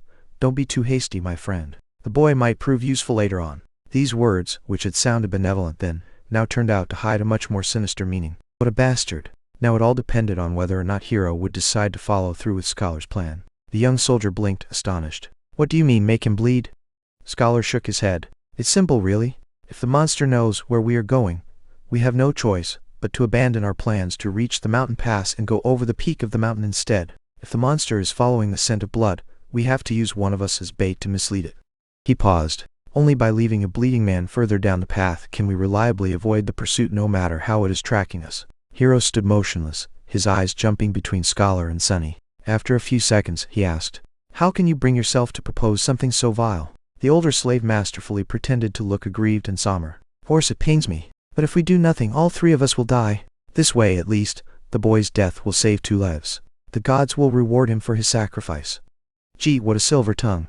I'm almost convinced myself." The young soldier opened his mouth, then closed it again, hesitating. Sonny was silently watching the other two survivors, measuring his chances of coming on top in a fight. Scholar was already halfway to being a corpse, so overpowering him would not be a problem. Hiro presented an obstacle. Chapter 12. The Smell of Blood. Right now, that obstacle was looking down, avoiding Sonny's gaze. His hand was resting on the sword handle. As always, the young slave had no idea about what was going on inside Hiro's perfectly shaped head. The uncertainty was making him nervous. Finally, after some time had passed, the soldier spoke. "I have only one question." Both Sonny and Scholar stared at him while holding their breaths. "Yes, you said that one of us must be sacrificed to save the other two. Why him? From what I see, you are far closer to the grave." "A great question. I was just about to ask it myself." Sonny turned to the older slave, trying very hard to suppress a mocking grin. But to his dismay, Scholar had an answer ready. "Before the first attack, he was already bleeding because of your senior's whip. During the attack, he was drenched in the blood of a fellow slave. His cloak too was soaked in it when the previous owner died. The boy already reeks of blood. Keeping him alive will put us in danger. That's why he's the best choice." Grin died before reaching Sonny's face. "Curse you and your big brain." Scholar's reasoning was appallingly solid. Hiro listened, his expression growing darker with each word. Finally, he looked at Sonny, a dangerous light shining in his eyes. "That is true." Sonny felt his mouth getting dry. Cold sweat was running down his spine. He tensed, ready to act. But at that moment Hiro smiled. "Your logic is almost unassailable," he said, unsheathing the sword. "However, you failed to account for one thing."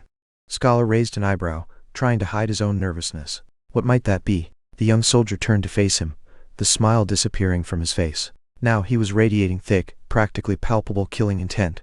"It's that I know who you are, Your Grace. I also know what you've done, and how you ended up a salve. Just one of the revolting crimes you have committed would be enough to make me want to kill you. So if there is someone among us who deserves to be sacrificed, it's you." Scholar's eyes widened. But the smell of blood. "Don't worry about it. I'll make you bleed enough to overpower whatever residual scent the boy carries." It all happened so fast that Sonny barely had time to react. Hiro lunged forward with a speed that seemed almost inhuman.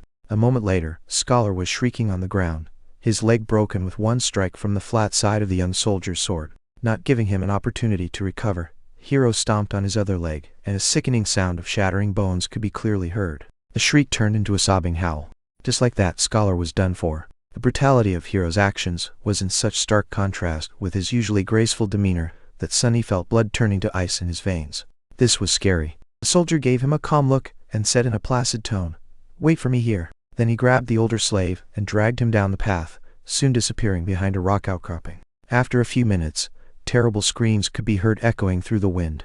Sunny was left alone, trembling. Crap. This is too much. He still couldn't believe how sudden Scholar's demise came to be, and how ruthless it was. Some time later, Hiro was back, acting as though nothing had happened. But it was exactly that normalcy that unnerved Sunny the most. After sorting through the contents of Scholar's rucksack and throwing most of the firewood out, the young soldier put it over his shoulder and nonchalantly turned to the young slave. "Let's go. We need to hurry." Not knowing what to say, Sunny gave him a nod and headed forward. Now there were only two of them left. It was sort of stupid, but Sunny suddenly felt lonesome. Walking on the stone path was much easier than scaling the mountain wall. He even had time for unnecessary thoughts. A strange feeling of melancholy descended on Sunny. Somehow, he began to feel that the end of this nightmare, whatever it might be, was not far off now. He walked in silence for some time before Hiro spoke. "Don't feel guilty about what happened. It's not your fault. The decision was mine, and mine alone." The young soldier was a few steps ahead, so Sunny couldn't see his face. "Besides, if you knew this man's sins, actually, it's better that you don't. Just trust me when I say that killing him was an act of justice. I wonder which one of us feels guilty." These people, always trying to rationalize their actions, always desperate to maintain an illusion of righteousness, even while doing most foul things. Sunny hated the hypocrisy. Not getting an answer, Hiro chuckled. "You don't like to talk, do you?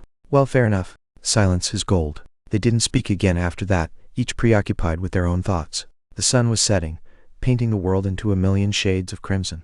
This high up, the air was clean and crisp, pierced by streams of scarlet light. Below them, a sea of maroon clouds was slowly rolling past the mountain. The stars and the moon had begun to reveal themselves in the vermilion sky. It was quite beautiful. However, Sunny could only think about how cold it was going to be once the sun fully disappears. Before that happened, Hiro had found them a shelter. Not far from the path, hidden behind some tall rocks, was a narrow crevice that extended into the slope of the mountain. Happy to be safe from the piercing wind, they explored the crevice and ended up in a small, well-concealed cave. Sunny made a move to unbundle some firewood, but Hiro stopped him with a shake of his head. "Today we will camp without making a fire. The beast is too close." Camping without the warm flames to keep them company was not going to be pleasant, but at least they weren't going to freeze to death inside the cave. In any case, the alternative was too frightening. Sunny sat down, putting his back against the cave's wall. Hiro settled opposite of him, looking downcast and thoughtful. He was obviously in a strange mood. If nothing else, it was apparent from the fact that today, for the first time, the young soldier had failed to care for his sword after making camp. Soon, the sun was gone, and their small cave became completely dark. Sunny, of course, could still see perfectly well. Hiro, on the other hand, was now completely blind. In the darkness, his handsome face looked noble and for some reason sorrowful. Sunny studied it, not willing to fall asleep. After a while, Hiro suddenly spoke in a quiet voice. "You know, it's strange. Usually, I can feel someone's presence even in absolute darkness. But with you, there's nothing. It's like you are just one of the shadows." With only silence to answer him, he smiled. "Are you asleep?" The question echoed in the darkness. Sunny, who had never spoken with Hiro unless there was an urgent need to, and even then only using a few words at best, felt like there was a strange intimacy between them now. That's why he decided to talk. Maybe the darkness gave him courage. Besides, there was an occasion. "Why? Are you waiting for me to fall asleep before you kill me? Or will you do it in the morning?" Chapter 13. Moment of Truth. A smile froze on Hiro's face. He lowered his head as though in shame. After a minute or so passed, shrouded in heavy silence, he finally answered. "Yes. I thought that if I do it when you sleep, you won't have to suffer." Unseen to him, a bitter grin appeared on Sunny's face. A long sigh escaped from the young soldier's lips. He rested his back against the cave's wall, still not looking up. "I don't expect you to forgive me. This sin too will be mine to bear. But please, if you can, find it in your heart to understand. If things were different, I would have gladly faced that monster to let you escape. But my life does not belong to me alone. There is an unencompassable duty I am sworn to fulfill. Until it's done, I cannot allow myself to die." Sunny laughed. "You people, look at you, planning to kill me and still insisting on having a good excuse. How very convenient. I really hate hypocrites like you the most. Why don't you be honest for once? Don't give me that crap, just say it. I'm going to kill you because it's easy. I'm going to kill you because I want to survive." Hiro closed his eyes, his face full of sadness. "I'm sorry. I knew you wouldn't be able to understand. What's there to understand? Sunny leaned forward, anger coursing through his veins. Tell me, why do I have to die? The young soldier finally looked up. Even though he couldn't see in the dark, he turned his face in the direction of Sunny's voice. That man was a villain, but he was also right. The scent of blood is too heavy on you. It will attract the beast. You can just let me go, you know. We'll part ways. After that, whether or not the monster finds me won't be your problem. Hiro shook his head. Dying in that creature's maw is too cruel a fate. Better if I do it myself. You are my responsibility after all. How noble of you. Sunny leaned back, dejected. After a short while, he quietly said, You know, when I just came here, I was ready to die. After all, in this whole world, 2 worlds actually, there's not a single soul who cares whether I live or die. When I'm gone, no one will be sad. No one will even remember that I existed. There was a forlorn look on his face. A moment later, however, it was gone, replaced by mirth. Then I changed my mind. Somewhere along the way, I decided to survive. I must survive, no matter what. Hiro gave him a thoughtful look. To live a life worth remembering? Sunny grinned. A dark gleam appeared in his eyes. No, despite you all. The young soldier was silent for a few moments, then nodded, accepting this answer. He rose to his feet. Don't worry. I'll make it quick. Aren't you overly confident? What makes you think you'll be able to kill me? Maybe I'll kill you instead. Hiro shook his head. I doubt that. But in the next second, he staggered and fell on one knee. The young man's face turned deathly pale, and with a pained groan, he suddenly vomited blood. A satisfied smile appeared on Sunny's face. Finally. Hiro was standing on his knees, the lower part of his face covered in blood. Astonished, he was staring at his hands, trying to understand what had happened to him. What magic is this? With wide eyes and a pale face, he turned to Sunny. Was that thief right? Did you put the curse of the Shadow God on us? Sunny sighed.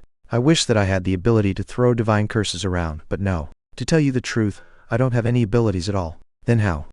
The young slave shrugged. That's why I poisoned you all. Hiro flinched, trying to comprehend his words. What? After the tyrant first attacked, you sent me to search for water. While gathering flagons from the dead soldiers, I squeezed bloodbane juice into each one. Except my own, of course. Not enough to taste it, but enough to slowly kill anyone who would drink from them. The soldier gritted his teeth, struggling through pain. A sudden realization appeared on his face. So that's why the other 2 were in such bad shape. Sunny nodded. Shifty drank the most, so his condition worsened the fastest. Scholar was also not long for this whirl, but you finished him off before the poison could. Yourself, however, it was as though bloodbane had no effect on you at all. I was really starting to get worried. Hiro's face darkened. I see, I understand. He thought about something, then looked at Sunny with surprise. But back then you didn't know that we will turn on you. Sunny just laughed. Oh please? It was obvious.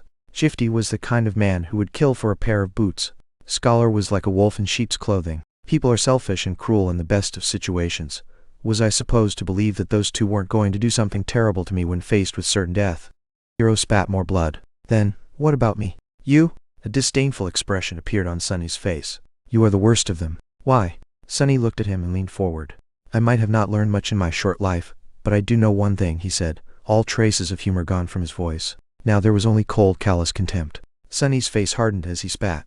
There is nothing more pathetic than a slave who begins to trust his slaver. Hearing these words, Hiro lowered his head. I see. Then suddenly, he laughed. You are a wicked little shit, aren't you? Sunny rolled his eyes. There's no need to be rude. But Hiro wasn't listening to him. Good. This is good. My conscience will be clearer. The young slave sighed in irritation. What are you mumbling about? Just die already. Hiro chuckled, and suddenly pierced him with a stare. Somehow, he didn't look so sick anymore. You see, that plan would have worked if I was a normal human. But alas, my soul core has awakened long ago. I've slain countless enemies and absorbed their power. Bloodbane poison, unpleasant as it might be, can never kill me. Crap. Sunny turned around and tried to run away, but it was already too late. Something hit him in the back, sending his body crashing into the rock wall. With a scream, he felt a sharp pain piercing his left side. Rolling out of the cave, Sunny clutched his chest, scrambled back onto his feet and ran, trying to escape the narrow crevice. He managed to reach the old path, finally being able to see the stars and the pale moon shining brightly in the night sky. But it was as far as he was able to get. Stop. As the cold voice sounded behind him, Sunny froze. If Hiro really had an awakened soul core, he had no chances of getting away from him. In a fight, he had no chances at all. Turn around. The young slave obediently turned, holding his hands up. He looked at Hiro, who was wiping the blood off his face, with a displeased look in his eyes. The 2 of them stared at each other, shivering in the murderous cold. Was it worth it? No matter. Despite it all, I will be true to my promise. I'll make it quick. The soldier unsheathed his sword. Do you have any last words? Sunny did not answer. However, a small silver bell suddenly appeared in his hand. Hiro frowned. Where were you hiding that thing? Sunny shook the bell. A beautiful, clear ringing sound flowed over the mountain, filling the night with an enchanting melody. What are you doing? Stop! The young slave dutifully stopped. What was right under Hiro's bewildered eyes? The silver bell disappeared into thin air. He looked at Sunny, stumped and suspicious. Tell me, what did you just do? But Sunny didn't answer. In fact, he hadn't said a single word ever since escaping the cave. Right now he wasn't even breathing. Hiro, on the other hand, continued to speak. Tell me right now or you will regret it. He scowled. Why are you not saying anything? The shivering boy just stared at him, completely silent. No, he was staring into the darkness behind him. Hiro's eyes widened. What? Chapter 14. Child of Shadows. Sunny had no choice but to resort to one last, desperate gamble. He had no chance against the enemy in a direct confrontation, at least not without an advantage. Bloodbane poison was supposed to be his hidden card, but turned out to be nearly useless. Being able to see in the dark did not help that much too. Somehow, Hiro was able to perceive their surroundings even without any light. Whether he was using his sense of hearing or some magical ability, Sunny did not know. Not that it mattered now that they had left the cave, and were standing under the moonlit sky. Now he had only one advantage left, the fact that he knew that the tyrant was blind and Hiro did not. Acting on that knowledge, however, was easier said than done. But what else could he do? That's why he tried to stay as quiet as possible and rang the silver bell. The description did not lie. Its ringing could be heard from miles away. Surely the tyrant was going to hear it too. Now Sunny only had to stay silent, stall for time and hope that the monster would come. As he did so, Hiro's bewilderment slowly turned into anger. Tell me right now or you will regret it. His voice was quite threatening, but still, the young slave did not answer. He just shivered in the cold and tried not to moan despite the pulsing pain in his chest. Why are you not answering? But Sunny did not dare to answer. He held his breath and watched, horrified, as the familiar colossal figure appeared behind Hiro. His lungs were on fire, and his heart was beating like crazy. It was beating so loud that he was even afraid that the blind tyrant would hear it. But of course, it couldn't be louder than Hiro's voice, who was still talking, turning himself into the only source of noise on this mountain. At the last second, a hint of understanding appeared in the young soldier's eyes. He began to turn around, his sword rising with lightning speed. But it was too late. A massive hand appeared from the darkness and caught him into an iron grip. The bone claws scraped against the armor, pulling it apart. Mountain King dragged Hiro back, paying little attention to the sword biting into its wrist. Viscous saliva was streaming from its open maw. Petrified by fear, Sunny slowly turned his back to them and took a couple of steps up the old, winding path. Then he darted away, running as fast as he could. Behind him, a desperate scream tore apart the silent night. Then, a hungry roar followed. It seemed that Hiro wasn't going down without a fight, even though his fate was already sealed. Sunny didn't care. He was running away, climbing higher and higher. I'm sorry, Hiro, he thought. I did say that I will watch you die, but as you know, I am a liar. So go and die on your own. A lonesome dark mountain stood tall against the raging winds. Jagged and proud, it dwarfed other peaks of the mountain chain, cutting the night sky with its sharp edges. A radiant moon bathed its slopes in the ghostly light. Under that light, a young man with pale skin and black hair reached the peak of the mountain. However, his looks didn't match the magnificence of the scene. Wounded and staggering, he looked pathetic and weak. The young man looked like a walking corpse. His coarse tunic and cloak were torn and smeared with blood. His sunken eyes were cloudy and lifeless. His body was bruised, beaten and cut. There were specks of bloody foam on his lips. He was hunched over, cradling the left side of his chest. Each step caused him to moan, ragged breath barely escaping through gritted teeth. Sunny was hurting all over. But most of all, he was cold. So cold. He just wanted to lie down in the snow and fall asleep. But instead he continued walking. Because he believed that the nightmare will be over once he reaches the peak. Step. Step. Another step. Finally, he had made it. At the highest point of the mountain, a vast expanse of flat rock was covered with snow. In the center of it, illuminated by moonlight, stood a magnificent temple. Its colossal columns and walls were cut from black marble, with exquisite reliefs decorating the Stygian pediment and broad frieze. Beautiful and awesome, it looked like a palace of a dark god. At least it did once. Now, the temple was in ruins. Fractures and cracks marred the black stones.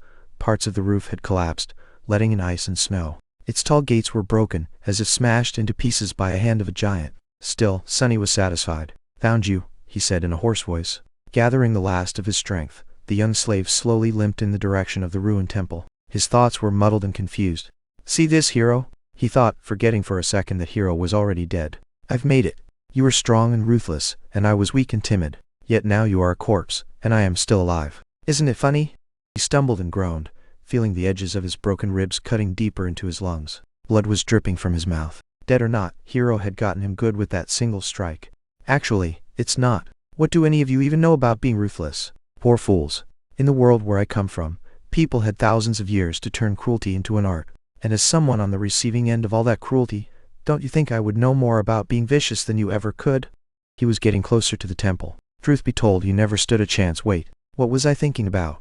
A moment later, he had already forgotten. There was only pain, the dark temple, and the overpowering desire to sleep. Don't fall for it. It's just hypothermia. If you fall asleep, you'll die. Finally, Sunny reached the steps of the Black Temple. He started to climb them, not noticing thousands of bones that were scattered around. These bones once belonged to humans and monsters both. All of them were killed by the invisible guardians still lingering around the temple. As Sunny was climbing the steps, one of the shapeless guardians approached him. It was ready to snuff out the spark of life that was burning weakly in the defiler's chest, but then stopped, sensing a faint, strangely familiar scent coming from his soul, the scent of divinity. Sorrowful and lonesome, the guardian moved aside, letting Sunny pass. Oblivious, he entered the temple. Sunny found himself in a grandiose hall. Cascades of moonlight were falling through the holes in the partially collapsed roof. Deep shadows were surrounding these circles of silver light, not daring to touch them. The floor was covered in snow and ice. At the far end of the hall, a large altar was cut from a single piece of black marble. It was the only thing inside the temple untouched by snow. Forgetting why he came here, Sunny headed for the altar. He just wanted to sleep. The altar was dry, clean, and as wide as a bed. Sunny climbed on it and lay down. It seemed like he was going to die. He was okay with it. Sunny tried to close his eyes, but was stopped by a sudden noise coming from the direction of the temple's entrance. He turned his head to look, not even a little bit curious. What he saw would have sent chills running down his spine if he wasn't so cold, tired, and indifferent. Mountain King was standing there, looking at him with its 5 blind eyes. He was still massive, terrifying, and revolting. Worm-like shapes were still moving frantically under its skin. It was sniffing the air, salivating. Then it opened its maw and moved forward, slowly approaching the altar. What an ugly bastard, Sunny thought, and suddenly clutched his chest, convulsing in a fit of torturous coughing. Bloody foam flew from his mouth and fell on the altar. However, the black marble soon absorbed it. A second later, it was as pristine as it was before. The tyrant was just about to reach Sunny. It was already stretching its hands to grab him. I guess this is the end, he thought, resigned to his fate. But at the last second, suddenly, the voice of the spell resounded in the dark temple. You have offered yourself as a sacrifice to the gods. The gods are dead and cannot hear you. Your soul bears the mark of divinity. You are a temple slave. Shadow God stirs in his eternal slumber. He sends a blessing from beyond the grave. Child of shadows, receive your blessing. Under Sunny's astonished eyes, the shadows crowding the great hall suddenly moved, as though coming alive. Tentacles of darkness surged forward, entangling Mountain King's arms and legs. The mighty tyrant struggled, trying to get free. But how could it resist the power of a god? The shadows dragged Mountain King back, pulling in different directions. The tyrant opened its maw, and a furious howl escaped it. Next second, its body ruptured, torn apart into pieces. Blood, viscera, and severed limbs fell on the floor in a crimson torrent. Just like that, the horrible creature was dead. Sunny blinked. Once again, he was alone in the ruined temple. The great hall was dark and silent. And then the spell whispered, You have slain an awakened tyrant, Mountain King. Wake up, Sunless. Your nightmare is over. Prepare for appraisal. Chapter 15. Shadow Slave. Prepare for appraisal. Sunny found himself in a space between dream and reality. It was an endless black void, illuminated by a myriad of stars. Between those stars, countless strings of silver light were woven into a beautiful and inconceivably complex net, forming various nexuses and constellations. It was truly breathtaking. Somehow, Sunny understood that he was seeing the inner workings of the nightmare spell. He also couldn't help but think that it looked a lot like the celestial equivalent of a neural network. If so, was the spell alive? This was a question that countless people had been asking themselves for the past few decades. The best answer they had come up with was that there was no way to know. The spell was neither alive nor dead, neither sentient nor mindless. It was more of a function than a creature. But Sunny was in no mood to ponder philosophical questions. He was eagerly awaiting his boon. The spell was still appraising his performance. However, the first reward had nothing to do with it. You have received a memory, Puppeteer's Shroud. Yes. Sunny felt incredibly elated. He was almost ready to do a happy dance. That memory belonged to Mountain King, who was an awakened tyrant, which meant that the memory itself was of the awakened rank. Getting it was a stroke of incredible luck. There were 7 ranks to everything in the spell. These ranks were in order of growing power: dormant, awakened, ascended, transcendent, supreme, sacred, and divine, with the exclusion of nightmare creatures, who were ranked as dormant, awakened, fallen, corrupted, great, cursed, and unholy. From the spell's point of view, Sunny was a dormant human. Having a memory of a higher rank than his own soul core would be of great help once he enters the dream realm. The power gap between different ranks simply could not be overestimated. He wanted to take a look at the puppeteer's shroud, but there was no more time. The spell was done with its appraisal. Here in the void, its voice didn't sound subtle and familiar anymore. Rather, it seemed like the universe itself was speaking. Sunny held his breath listening. Aspirant, your trial is over. A nameless slave ascended the Black Mountain. Both heroes and monsters fell by his hand. Unbroken, he entered the ruined temple of a long-forgotten god and spilled his blood on the sacred altar. The gods were dead, and yet they listened. You have defeated a dormant beast, Mountain King's larva. You have defeated 3 dormant humans, names unknown. You have defeated an awakened human, Oro of the Nine. You have defeated an awakened tyrant, Mountain King. You have received the Shadow God's blessing. You have achieved the impossible. Final appraisal, glorious. Your treachery truly knows no bounds. That final part was not really necessary, as far as Sunny was concerned, but he was still pretty satisfied with the praise from the spell. He felt like his chances of evolving his aspect to an awakened, or even ascended one were pretty high. His overall power was still dependent on the rank of his soul core, which would remain dormant until much later, but the rank of the aspect itself would do wonders for his overall potential. Dreamer Sunless, receive your boon. He was an aspirant no more. Sunny grinned. You have been bestowed a true name, lost from light. His jaw dropped. A true name. He had received a true name. Never in his wildest dreams did Sunny dream of becoming one of the chosen few to accomplish such feat, and in his very first nightmare to boot. Not even all of the saints could boast of having one. He was an elite now, a bona fide cream of the crop. He was going to be rich, but the rewards kept coming. Your aspect is ready to evolve. Evolve aspect? What kind of a question is that? Sunny crossed his fingers and said yes.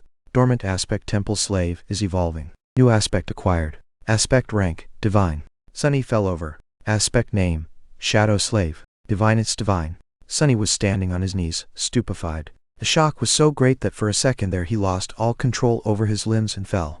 It said divine, right? He raised a trembling hand and rubbed his eyes, making sure that he was awake, or rather conscious, since, technically, he was still sleeping in the underground vault of the police station. Confused by all this terminology, Sunny silently summoned the runes and found the lines describing his aspect. Aspect, shadow slave. Aspect rank, divine. Aspect description. You are a miraculous shadow left behind by a dead god. As a divine shadow, you possess plenty of strange and wondrous powers. However, your existence is empty and lonesome. You mourn the passing of your former master and long to find a new one. Innate ability. Shadow bond. Ability description. Find a worthy master and let them know your true name. Once they recite it out loud, you will be bound to their will, unable to disobey any command. It is improper for a shadow, let alone a divine one, to walk around without a master. That was a lot to digest. First of all, Sunny felt his heart beating faster. He heard it right. All the suffering and horror he had experienced in the first nightmare paid off in the end. A divine aspect. He had received a divine aspect. Anything above awakened was rare and immensely valuable. People with ascended aspects were rare enough to be fought over by various factions. Factions themselves were built around singular powerhouses with transcendent or supreme aspects. And he had never ever heard of anyone acquiring a divine one. Never. Anything with the divine prefix was so hard to find that it mostly lived in the realm of myths and legends. After all, the human race had not reached that high yet. It was only slightly more than a decade since humans managed to finally conquer the third nightmare and receive the ability to evolve their cores to transcendent rank. As transcendents, or saints, as they were called in the real world, powerful awakened ruled over the dream realm, but even they did not dare to face nightmare creatures of higher ranks. Subsequently, there were not a lot of memories and echoes of supreme rank around, let alone sacred or divine. The same went for aspects. And yet Sunny just got one. He grinned, driven half mad by joy and arrogance. However, his jubilation was a little muddled. After all, there was that weird innate ability. Of course, he had no intention of becoming someone's magical slave, with no free will of his own. To hell with that. It wasn't that bad. All he had to do to avoid that fate was to conceal his true name. No one except for him could see his status. That meant that Sunny just had to keep his mouth shut, and no one will know that he even had one. It meant giving up on all the benefits that someone who was bestowed a true name after the first nightmare was entitled to. But it all paled in comparison with a divine aspect. Not a problem, Sunny thought with a smirk. The spell had the ability to laugh. It would surely do so after hearing his thoughts. However, it didn't. Instead, it began to speak again. The first seal is broken. awakening dormant powers.